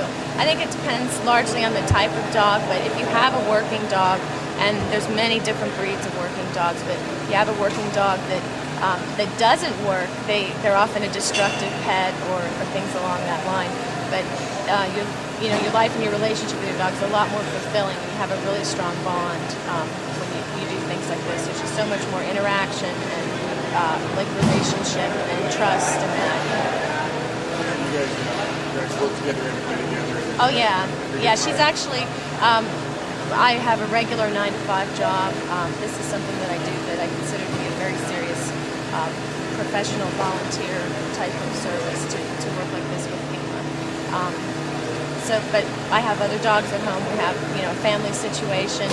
They run and play, they get into trouble, they get in the garden and do all that kind of stuff as well. And then they can be serious and on scene when they need to be. Has this dog ever had a live find? No, she hasn't had a live find. She's 7 years old. I've been working her in the FEMA program specifically for about 6 years. This is our second deployment through FEMA, but we've never had that opportunity, and that's one thing that will make all the effort and training really worthwhile. I know you've saved one person out there. So about what age does the dog get to retire? It depends a lot on the dog and the dog's physical abilities. Maybe 8 to 10 years, maybe you can answer that a little better. It's kind of a physical parameter there for the dog. Tell us a little bit about your experiences so far doing day out here. Well, we've had a mixed bag of work here. The first couple days we were really in a rescue mode, and it was hard. We didn't have any live alerts. I've worked bear on cadaver also, so we started doing having cadaver alerts, which is good. I mean, we're still retrieving remains, but last night while we were on, I didn't clear an area like I should have, and I started to work a problem, and bear was giving me a live alert, and I got all excited. Here I found out there was a guy standing behind the rubble pile, and the wind was blowing into him. So here I'm thinking we had a live person, but unfortunately we didn't. What kind of come here, Bear. Turn around. What kind of safety concerns do you have out there with? Well, obviously the instability of the pile. There's a lot of voids that I'd like to send them in, although if a void hasn't been cleared for the rescue specialists, I'm a little leery about putting him into some of these voids. He is more agile than a rescue specialist, so he has searched a little bit more than that. There's a lot of chemicals out there on the pile. There's a lot of fire apparatus and vehicles. And the antifreeze is not good for the dogs. It can kill their dogs. So there's a lot of concerns that way. The hazardous materials specialists have been very good about monitoring the holes for carbon monoxide before we put a dog in the space. Surprisingly, this will be our 5th day here, 5th day working the pile. So he's worked 4 days in bare feet, in all this stuff, and he's got 2 minor scratches. So, I mean, I don't think I could have worked here 4 days in my bare feet. I know a lot of the team members, everybody's getting a little tired. Working a lot of hours. Yeah. You get tired? he does, but you would not believe where they can catnap. He slept on the bus. More efficient with his time than the rest of us. Yeah, you know, he's come here, bud. There you go. We were talking to the vet who was with the Pennsylvania Task Force. That must be pretty nice to know she's there. Oh, I don't even know how to put it. Cindy's been with the task force as a tech info specialist for I don't know how long. Actually, since we started, and we all thought it was a great idea, you know, to have Cindy with us. 2 years ago, we were deployed to Hurricane Floyd, and with her job as a tech info specialist, she never did get to see the dog. She spent so much time doing that one position. You know, we were afraid that we were, you know, not going to be able to utilize her. This deployment, she was brought on as a support person and was able to spend 100% of her time with it. It's a real comfort to know that when I have, you know, if I have a problem, she's there. She's kind of a mother hen. When we're working, she'll call us and say, "You've been working for too long. Time to come in. Time to hydrate the dog," or "Have you been hydrating the dog?" Friday night we had a canine emergency out on the pile, and she was able to go out on the pile and provide advanced medical care to the dog. So it was a real help. Well, so in a way too, it kind of relieves the burden in your mind, and you're maybe able to focus that much more intently on the work you're trying to do, knowing that if something were to happen, you've got someone there to help you. Right. Yeah. You're right. She's kind of like the team doc on a football team. Right. Everybody can concentrate on doing what they need to do, and you know, they're going to make sure that you know, everyone's taped up right. Or today, when I got Bear out after I took a shower, he was gimping a bit, and I was a little concerned about that. It wasn't but you know, a walk down. And, "Hey Cindy, can you take a look?" And we took him out for a walk, and just a little stiff, not a big deal. A couple aspirin in his food, and he's fine. Another handlers that we're talking about just how much it seems to mean to the other rescue workers to have the animals out there amongst them. Just really boosts their spirit. There hasn't been a shift, actually an on shift or an off shift, that I haven't had someone come up and talk to me. You know, "Oh, I have a lab at home," or "Oh, you know, I have a dog at home." I guess it was last night when I told you the guy, he fell asleep on a pop. He fell asleep in someone's lap. They were just petting him, and he fell asleep. And I just kind of left him alone. The fireman stopped petting him, and he kind of lifted his eyes like, "Are you going to stop that?" You know, I'd really like you to just, you know, keep that up. It's a stress relief for them, and you know, it's kind of a secondary job for us. I guess in a situation like this, anything that bring a smile to his face. Yeah. I take him for a walk a day so that I can monitor kind of how he's doing. If I ever need some downtime, you know, I can hand the leash off to any one of the guys, and they'll take him for a walk, they'll play ball with him, you know, whatever. That's good.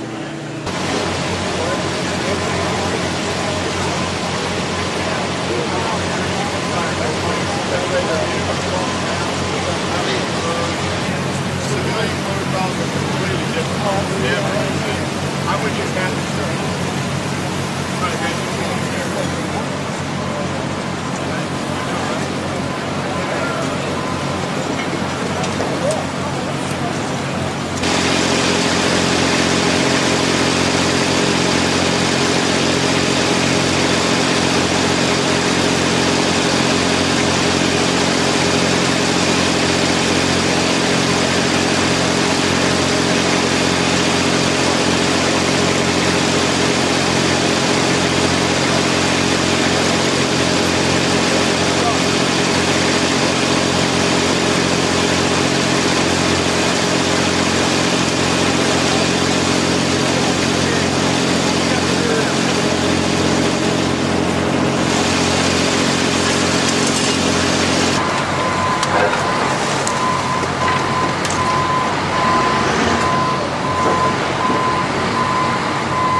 I'm gonna get this tape for myself. No, I want this guy here too. He's medical. That's all right.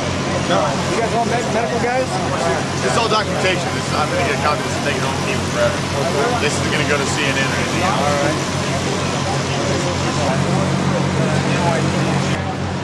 I'm sitting here with a joint team, mostly FEMA. Got NYPD, ESU, got the New York Task Force 1, some LA firefighters, and myself. We're getting ready to go down on the subway. They have a recon team down there now, and then we're going to go send a rescue team down there. If you look around here, we got a bunch of dogs. Pan around to the dog. Got dogs, and we're going to go downstairs and look for bodies or something like that. So far what they said, this is supposed to lead down to the lobby underneath the World Trade Center, and that's where we're going. I've been talking for a while with a bunch of these medical guys. These are the guys from New York City. These are the guys from New York City, all these guys with little blue hats here. And they're medical vets that I've been talking to, hanging out with. They're the ones that ride around with the Sockham team. So, good bunch of guys. Most devastating fucking thing I've ever seen.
What I do? Good enough? Thank you very much.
5157. Dust on the floor.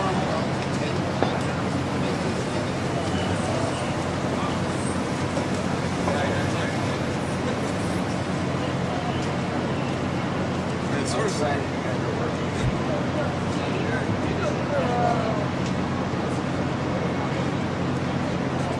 it would seem like you're from the garage. Stop. It's way over your feet in front of you. The way the protocol is read.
Scout get something? My name's Scout if you want to call her, she'll look at you.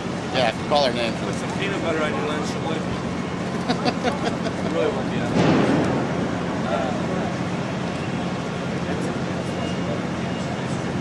No, I know.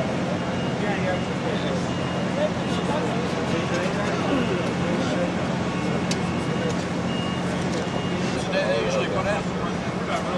They're with us, we're 12 hours on, 12 hours off, but the amount of searching they do varies from day to day depending on what mission they give us. Like yesterday, they sat for 10 hours, and then they had... This is actually...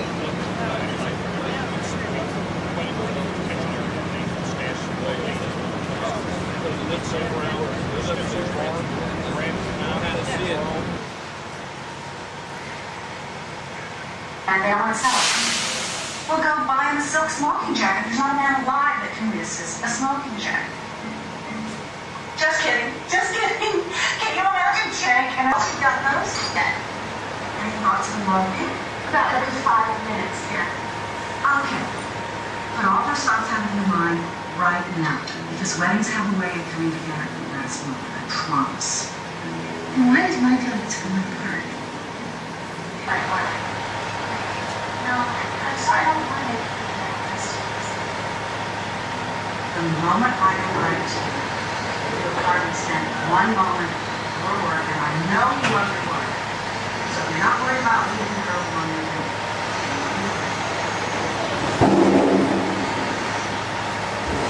So she leaves the house, though, that's her last stage. She goes to the studio, she just loves. So,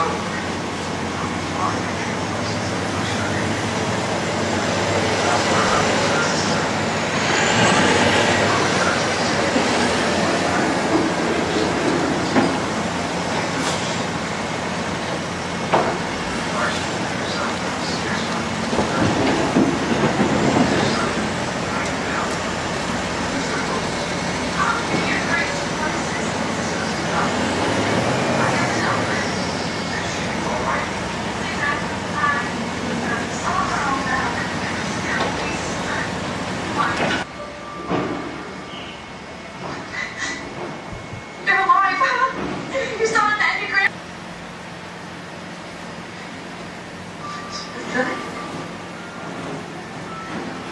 Is he all right?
One hot dog.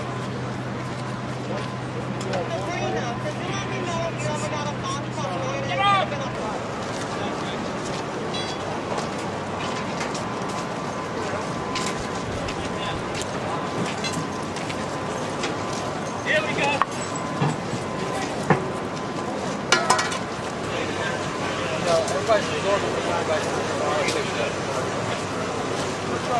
Hey, rescue!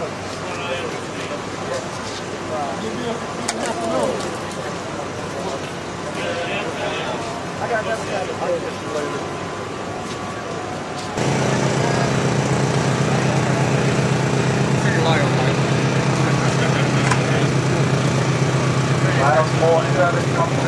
Don't do that. from FEMA now. Dog. He got the dog already. Yeah, you're like now.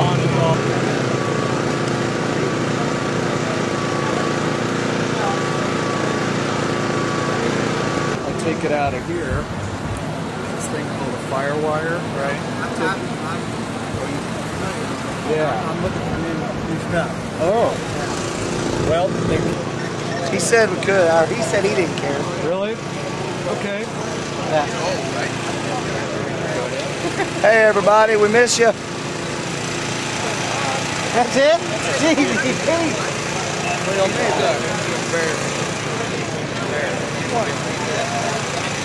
Anyone else want to say anything? Say hi to your family. Hi Angie, hi Ellie, I love you, I miss you. We'll be home soon and be home safe. Thanks. Interview with the guy. That's good.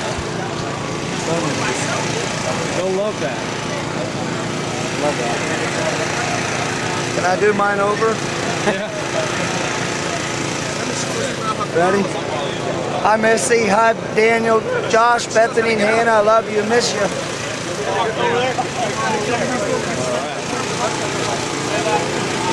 hi to your family. Hi family. Is this day going back to Ohio? Yeah. Oh, hi Kim, hi Mom, hi Dad. I'll see you later. Hi Connie, see you at the end of the week. We're good here. Bye everybody back home. See you soon. Thank you. Thanks, Kevin. I'm just checking in. We got a question. Appreciate that, man. So when's this going to be back in Ohio? I'm ready to rock. Why don't you back? All right. Ready? Governor. Hey. No, I gotta go try to find that. What's that? Say hi. Hi, Mom. Hi, Dad. Hi, Cheryl and the kids. Mike says hi, too. Yeah, I say hi too. Hi, Kelly and the kids. Be home soon.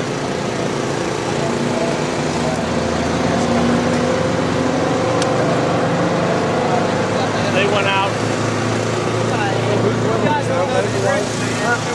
Kim, I love you. I'll see you later. Be home soon. Short guys in the front. Randy, you do a group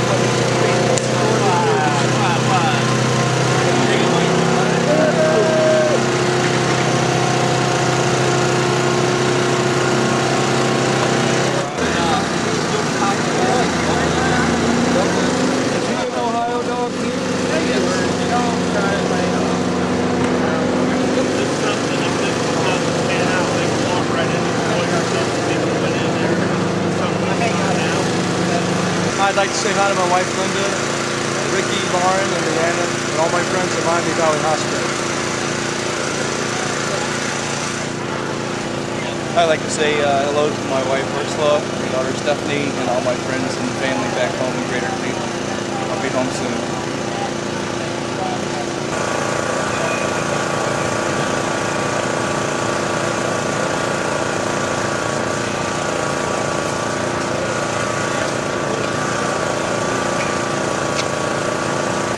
How you doing, Ohio? Just wanted to say hi and I love you to my wife, Angie and Ellie, to the brothers at Fairborn Fire. We'll be back safe. We'll be back soon. Thanks.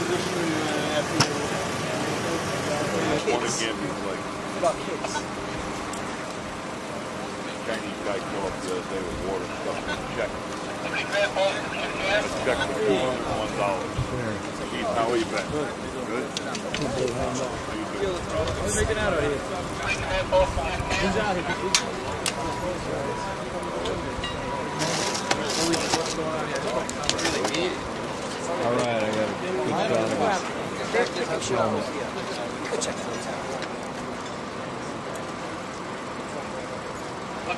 this.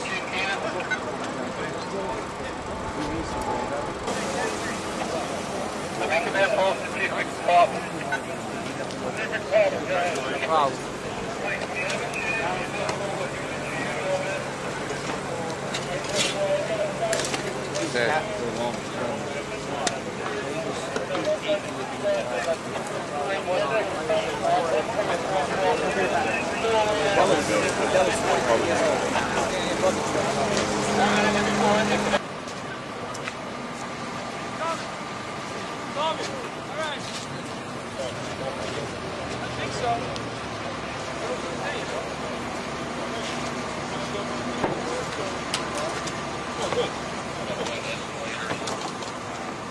Conquest level is where we were checking earlier with the dogs and the cameras and the boys we found. We're going to go down. We've got an easy way to get down the escalators to the next level. We're going to go down there and try to see if I can access this mechanical room we're trying to get. That's a huge crazy.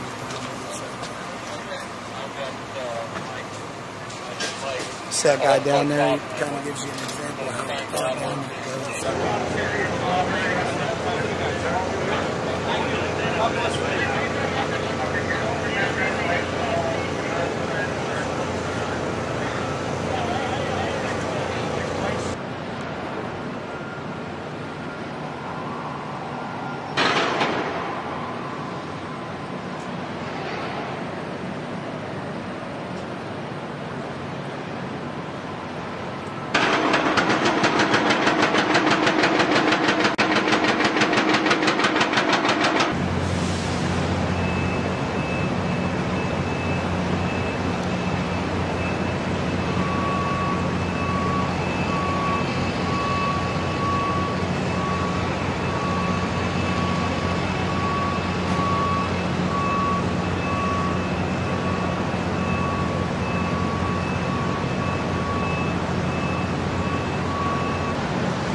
He's on 2, isn't he?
Well, let's stay with our game plan, okay. And I know you've got some things you want to raise, and okay. At some point we'll get a quiet moment. Okay. Would you like to go inside?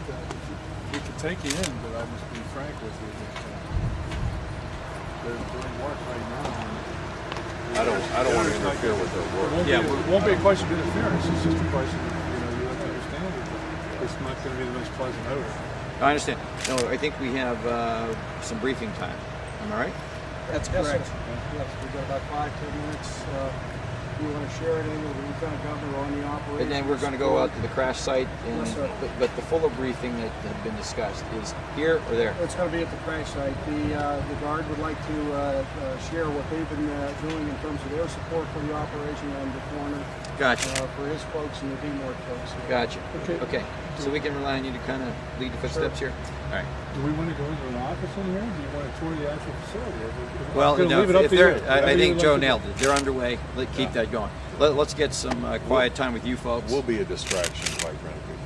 I would say that's probably true, but you know, it's no, you get a lot of your auspices eventually, ultimately. Yeah. If you feel confident, I feel completely confident that we have the absolute best team we could possibly assemble. When the DMOR team got activated, that was the answer to my prayers. And prior to that, I had just been kind of working on an ad hoc basis. So when did they arrive? The second day. We had a little bit of problem with federal people due to the fact that it's an FBI crime scene that changed the whole scenario. Sure. So what was able to happen finally, they were able to get the DMOR team to come in as an FBI subcontractor. Gotcha. And they're going to handle all the DNA testing, which is going to be the main component. Well, let me make a suggestion here. Let's get a couple minutes in here with you quietly where we can. And we can say thanks and acknowledge the folks who've been cranking since Tuesday. And then we're going to be on our way. Okay. Do you want me to bring a representative out from the work or something? Don't interrupt the work, partner. Okay. you have a place in mind where you want to have the conversation? Or? Sure. We'll follow you then. Once and share the ID work is done. That's well.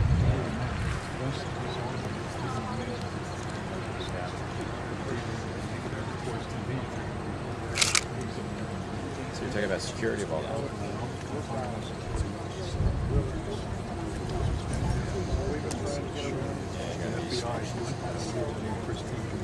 Just as you've been extremely busy, and I can see the fatigue in your eyes as well as your dedication, and we're grateful for that. You can imagine with responsibilities in Washington and in Manhattan. Hay's a busy boy too, but he insisted on getting out here as quickly as he can, and I said to him, before we go out to the crash site, let's look these folks in the eyes and say thank you for what you've done. And I think Joe wants to... I appreciate everything that you're doing. Just to be confident elsewhere at the other sites, you have compadres of like spirit doing exactly the same thing. This is a tough time, but we'll all get through it. We have strong spirit. That's what this country's founded on. Thanks so much for what you do. Yeah, we appreciate that. All right. So, you okay? So far, how you feeling? How you feeling? Yeah. And how you guys, feeling? yeah. Thank you guys. Hanging in there? Yeah, thank you. It's the best we can. Stay out of trouble. Thanks for being Appreciate the effort too. Thanks very much. How are you? Thank you. Thank you. How are you? Appreciate what you guys have done. Appreciate what you're doing. It's okay. Lieutenant Governor right behind you. No, I don't. Reverend, thanks for the effort here. Thank you for yours. Yeah, sorry. Thank you. So make sure we came by before we went to the crash site. Thank you. How are you? Thanks so much. Yeah, I thought you guys out for two. I said Lucy and Monica. We never go hungry. I'll put a clean one on there. You can do that, right? How's that? Let me teach you something here. Like Oh, Here, I'll get you. Good enough. You do? Hey, wonderful work. I know you're really cranking. We appreciate it. I'm Tom with United, and you got a great state here. Thank you. Everybody here's been great. Unbelievable. Thank you. These are challenging times. Yes, they are. They're doing well. I see some goodies here. Oh, yeah. Thank you. Thank you. You're welcome to stay for lunch. Well, we've got ourselves a schedule. All right. Okay. These men deserve too much of the credit for this. Tough work. Yeah, a little bit. But it's important. It is important. From the standpoint of the families and feeling that we're providing dignified care. We're providing our whole thrust of this operation is for that, because we feel we have families. That's the way I've operated my life. So I'm not sure I plan to continue that way, and that's where we're going. You have been. I'm trying. Steady Eddie right here. Considering the tallness of this order. Great job. It's good knowing there's people like you behind us. Means a lot. We couldn't be proud of what the Guard can do so promptly when called upon. How are you? Fine, sir. Thank you very much. Good to see you. Appreciate the effort. Let me introduce you to Joe Alba, who's the director of FEMA. Joe Alba. Very good. Good to see you. Nice to meet you, sir. The two majors have been responsible for, in-field movement and support. Oh, thank you. Thank you. I appreciate that. Thank you so much. We provide limited logistical support, basically with 10-inch 3GP mediums, and then we've also provided some support at the immediate site where the Salvation Army, the Red Cross, are set up in one of our tents, several tables and chairs, and they're feeding basically everybody working on the site. In addition to maintenance of this facility with the numbers of people that normally aren't here, we've increased the number of people on shifts through the facility to maintain. Let me tell you something. I've heard nothing but positives as far as the reaction and your comportment and what you've accomplished, man. So you guys ought to be proud. We're not done. Far from it. This is, I just said to those folks a minute ago, this is kind of like 3rd and 1 in a football context, man. It's been challenging. I know it may feel overwhelming at times, but we got a few more yards to push in order to show the country and people like Joe that this state can crank it and get it done. Doing a great job. And you have for what you're doing. Yeah, I'm going to tell you something, Joe. These folks, I truly could not have counseled the governor as far as effective action and the right thing to do without people like General Lynch, these folks, Colonel Ivanko, the commissioner of the state police, the top dog over there, and others that are here because, hey, I see my job is to kind of remove the bureaucracy so that they can do their work. Sure. And they help me do all that, and I've done it admirably. So, Thanks for your help. Solid work, gentlemen. Thank Keep you, it going, sir. okay? Appreciate it. Thank you, sir. I know these are tough times. Have a good day, sir. Thank Good you. job. I heard nothing but good stuff. Thank you, sir. Appreciate it. Good. It ain't easy, I know it, so keep humping it. Thanks.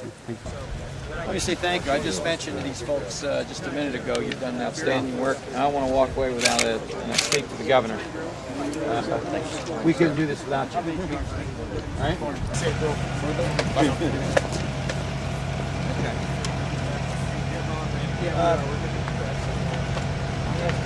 Jake, when we get out of the door, next stop,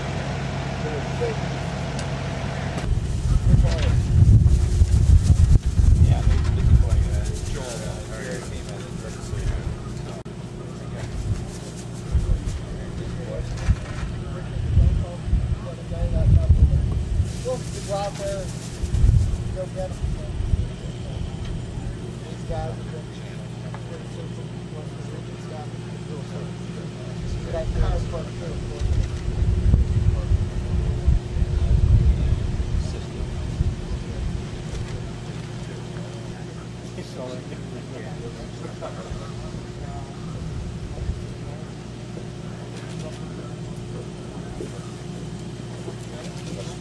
Hey guys, how you doing?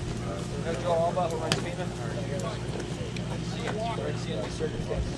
We've had a couple times out of respect for the families that he's actually failed to shut his Right. operations down. He's a smart man.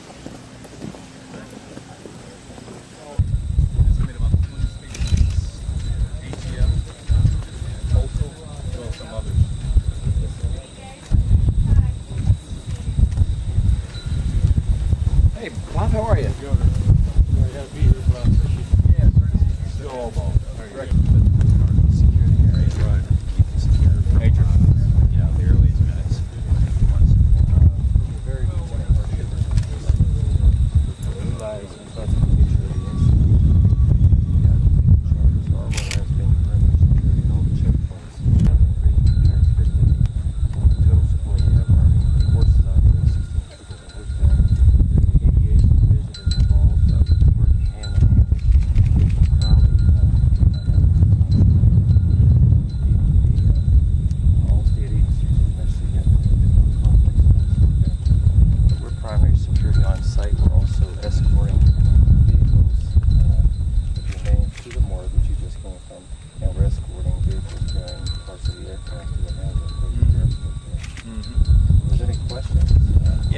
What's the assumption on the flight path?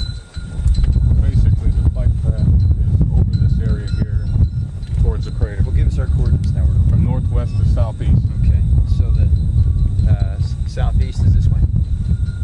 Towards the crater. Gotcha. From this way to this way. Right. If you can see where the white standard is. Yeah. Right there, that's where the impact was. The tree line behind, you can see it's burnt. Yeah. There was initial fire from the jet fuel, and if you go 4.5 miles out, there is a creek. And then another 8 miles from in, there is various flight stuff paper involvement and what have you.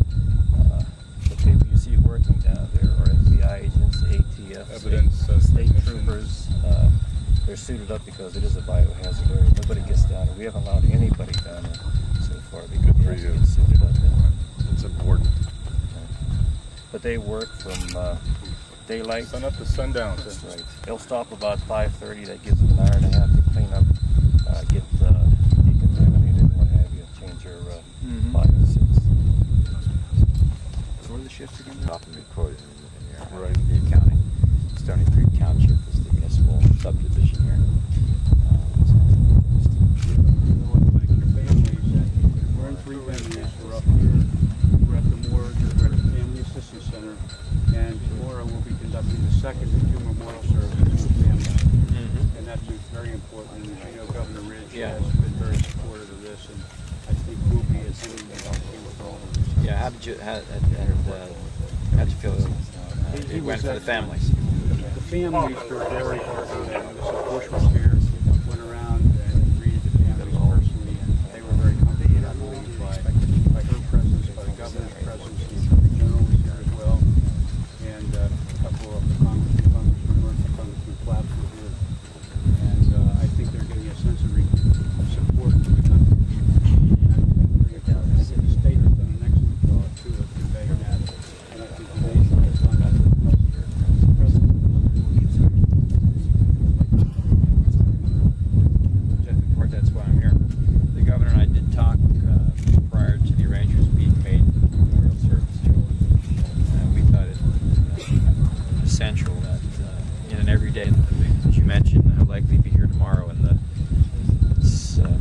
least we can do. I'm inspired by the work you've done. Well, it doesn't go unnoticed, that kind of support. It helps the morale of all the people that are involved in this operation. And the interagency, intergovernment cooperation has been excellent. The cooperation with United Airlines has been excellent. So we think this is a fine operation.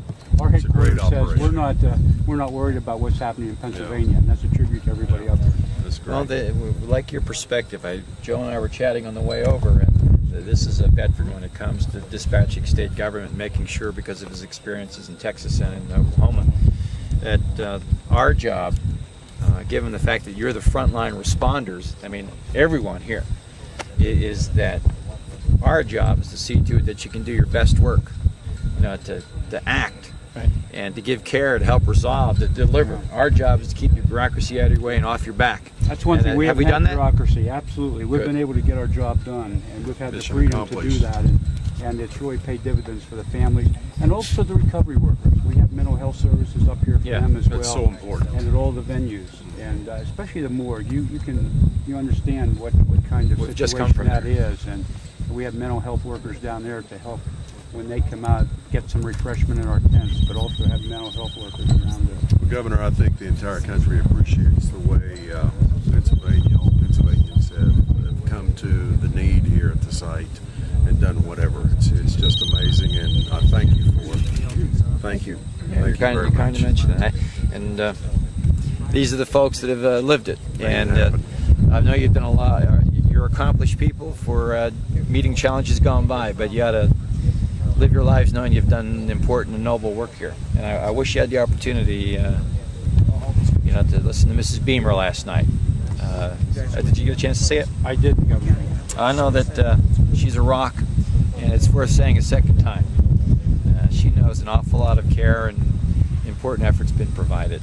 I've been in touch back home, and it's amazing the support coming from all communities across the nation, but in Pennsylvania, to support the activities of the Red Cross and others involved in this kind of situation. But we thank you for your support. You guys stay with it. More to be done. Lieutenant Governor, I'd like you to sir. meet Jill Miller. She's with Somerset Ambulance. They were the first ones really on the scene here with their EMS crews. Yeah.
Responding to the families and nurturing the survivors.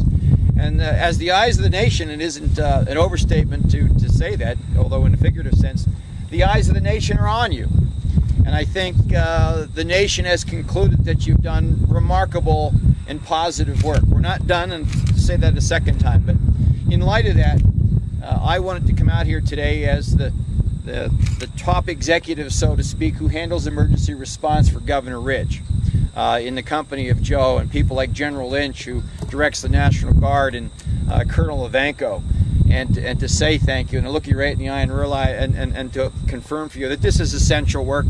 I mean, you're folks that are able to, I think, go home at night and maybe put your feet up and treat yourself right for a minute or two and take a look at the TV and the newspapers, and you know what's being said.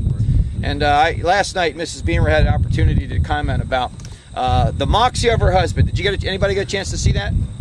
I mean, that was a patriotic spouse talking about a patriotic husband. And she talked about the fact that her husband was a gutsy guy.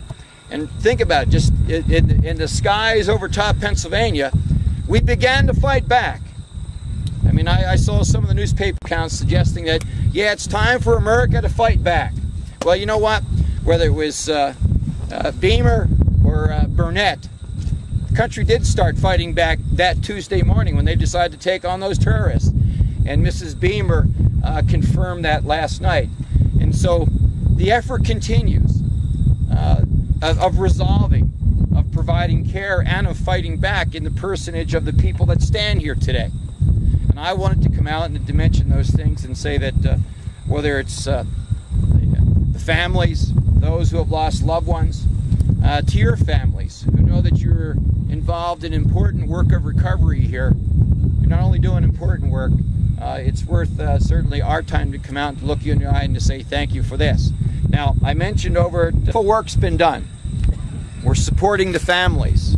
The recovery effort continues. We've been briefed on what's occurring here. But there's certainly more that has to be accomplished. We're not done. The FBI tells us that. The state police overseers tell us that. And with that being said, I want you to rededicate yourselves. I want you to handle yourselves correctly. If you need some counseling, hey, be a big man, be a big woman, and make sure you sit down with the folks like Myron. Where is Myron Rickens? Myron is in here with the team, and they're willing to spend some time with you. This is stuff that you may want to have to discuss because these are remarkable times, and you're experiencing remarkable feelings, and they can help you. And so I think it's important. Hey, I need a little bit of it myself. I mean, I took that call Tuesday morning and was told that this confrontation was underway in Pennsylvania airspace, you know, and I realized, at least for the folks back in Harrisburg at the Emergency Operations Center, and Ivanko was with me, and Lynch was with me. You know, one of the things we really like is that we can dispatch ourselves, we can help, we can respond, we can care, we can support. Well, you know what happened. Everyone died aboard 93.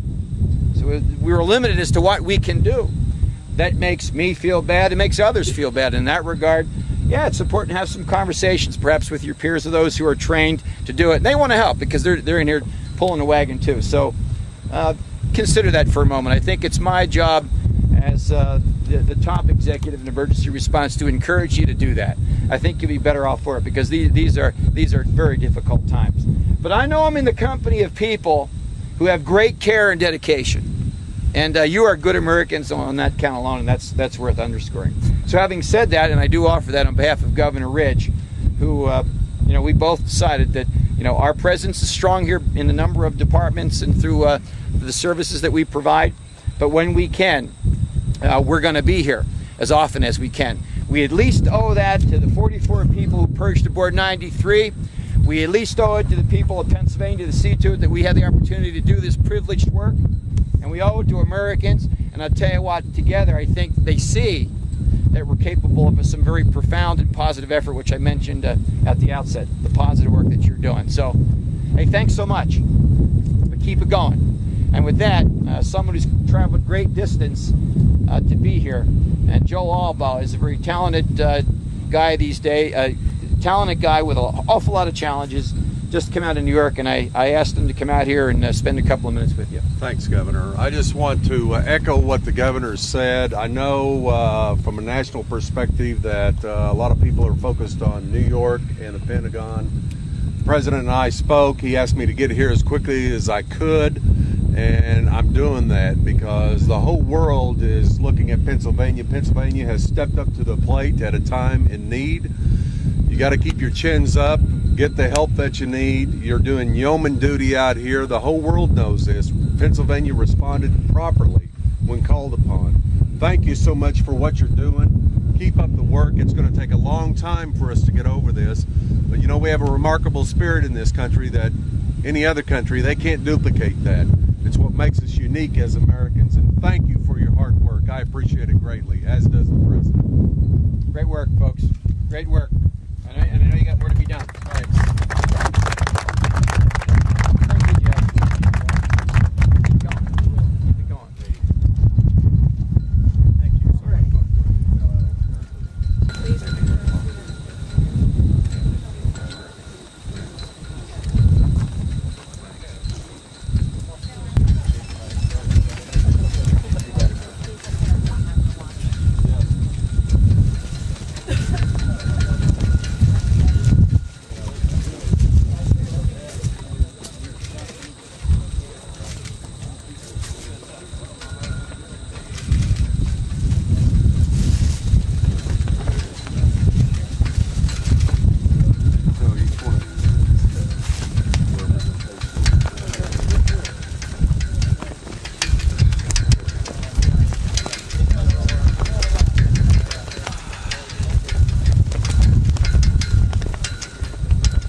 Very well.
Watch your back.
Thanks.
Let's wait on the saw.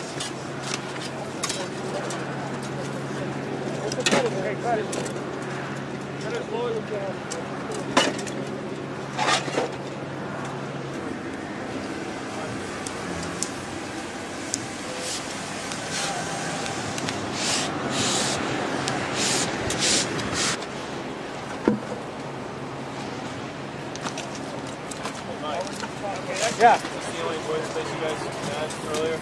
Can't hear you, John. That's the only void space you guys had earlier? This is a huge void space. It's all wide open underneath here. We came across this.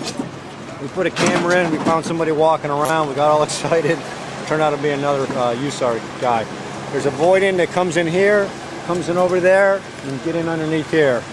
We're on top of the mezzanine. I looked at some earlier pictures and recognized this globe, and underneath the concourse mezzanine area. So right now our operation is to clear as much of this debris off so we can choke as much of the structural stuff and get it out of here for right now so we can open this up. Thanks, man. Is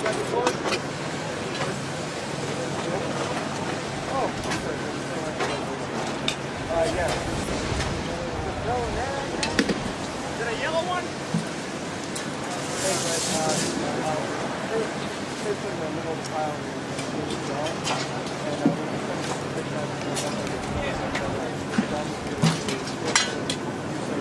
So you want some water?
truthfully.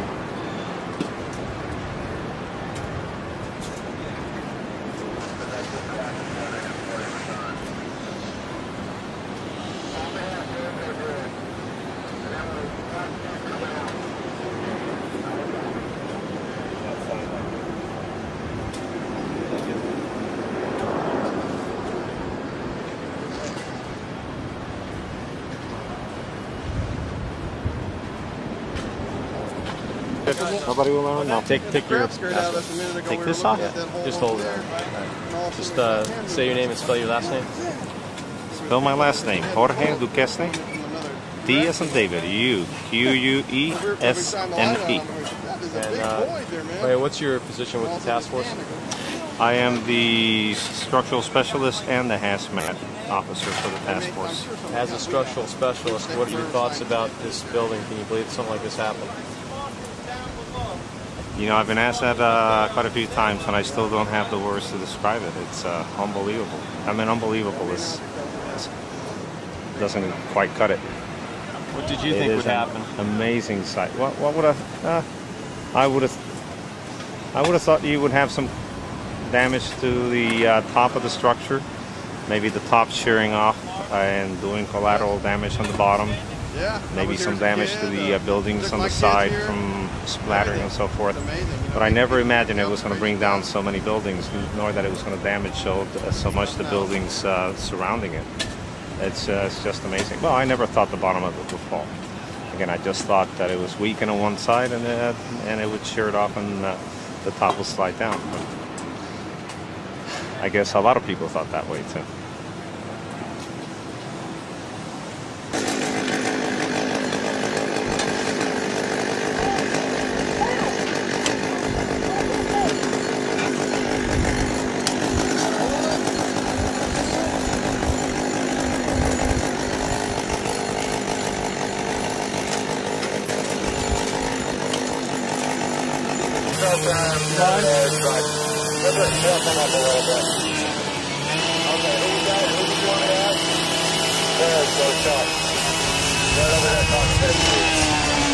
Okay, good enough.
Yeah, I'll tell you what, if I can get a reciprocating saw, maybe I can get away some of this rebar.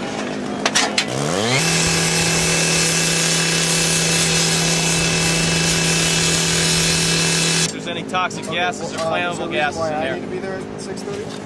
Plenty of air moving down here. I can feel it. We got plenty of hose, Jimmy. Got a problem. Okay, I'm giving this to who now? Okay, so at 6:30 I'm giving them an update.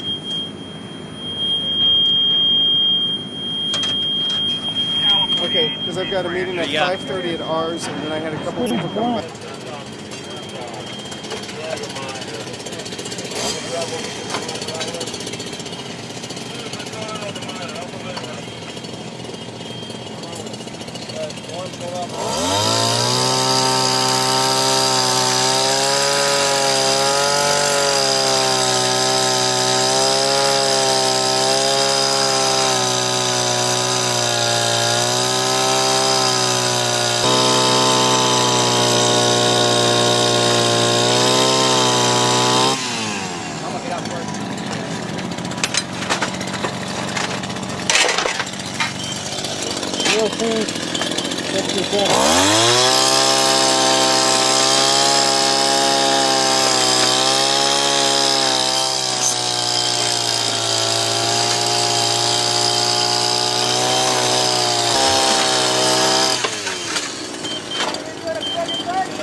Kurt. Yes, sir. I'm listening.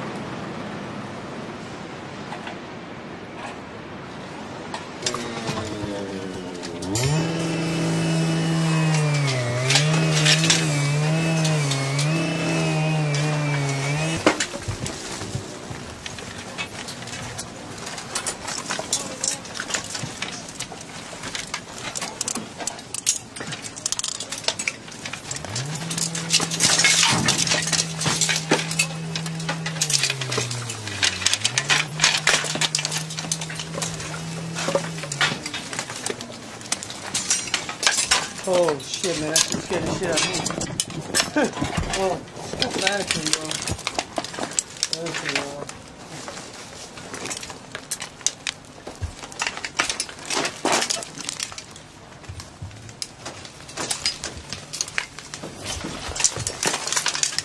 That's an ill shot, man. We got another light right here. Good light.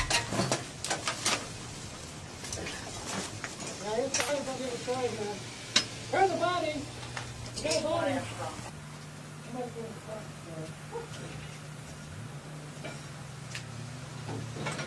Dallas, East Branch from Task Force 8.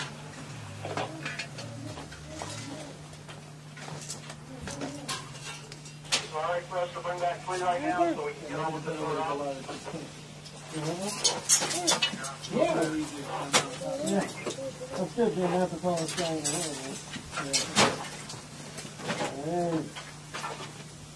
Exact numbers. I'm a rebel in here. I'll do an interview here. Get better lighting. The name and deal? Yeah. Let's see. All right. John Holgerson, Holgerson. It's got to come down? Yeah. Right down wire, right to your left hand. This one? That one right there. That one there. This one? The one on your left hand. The one that you got holding in your left hand? Yeah. Now come down. Grab the bird. Follow it. I'm going to come over here. I got it.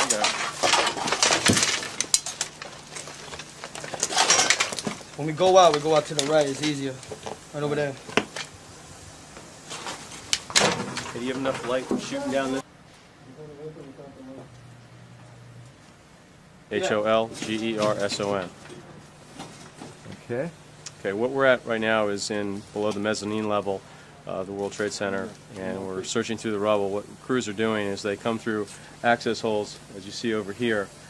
Once they locate these void spaces, they drop down into the void spaces and begin searching the area to try to locate victims.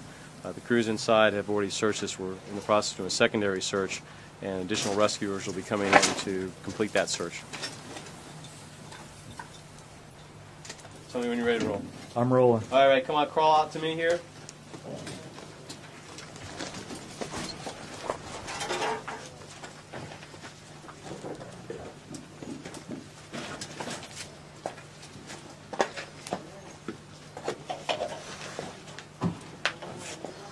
And as you look to your left, look through this opening here, Ray, where the danger sign is, and kind of look your head in there. Do you see anything? It's a dummy. What is it? Is that a mannequin? Mannequin, yeah. I hope it's a dummy. Yeah, you found something.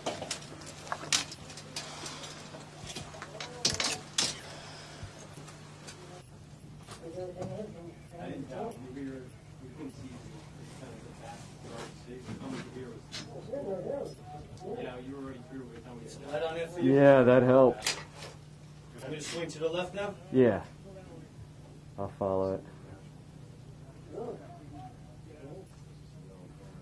Swing back to the right. Yeah. That on camera? Yeah, just look at the guy in the red hat. Okay. Look at him. Can you spell your name? Say your name and spell. Yes, my name is Raymond Herschel. Last name spelling Hoecherl. And which task force are you with? I'm with Task Force 2 out of Miami, Florida Task Force 2.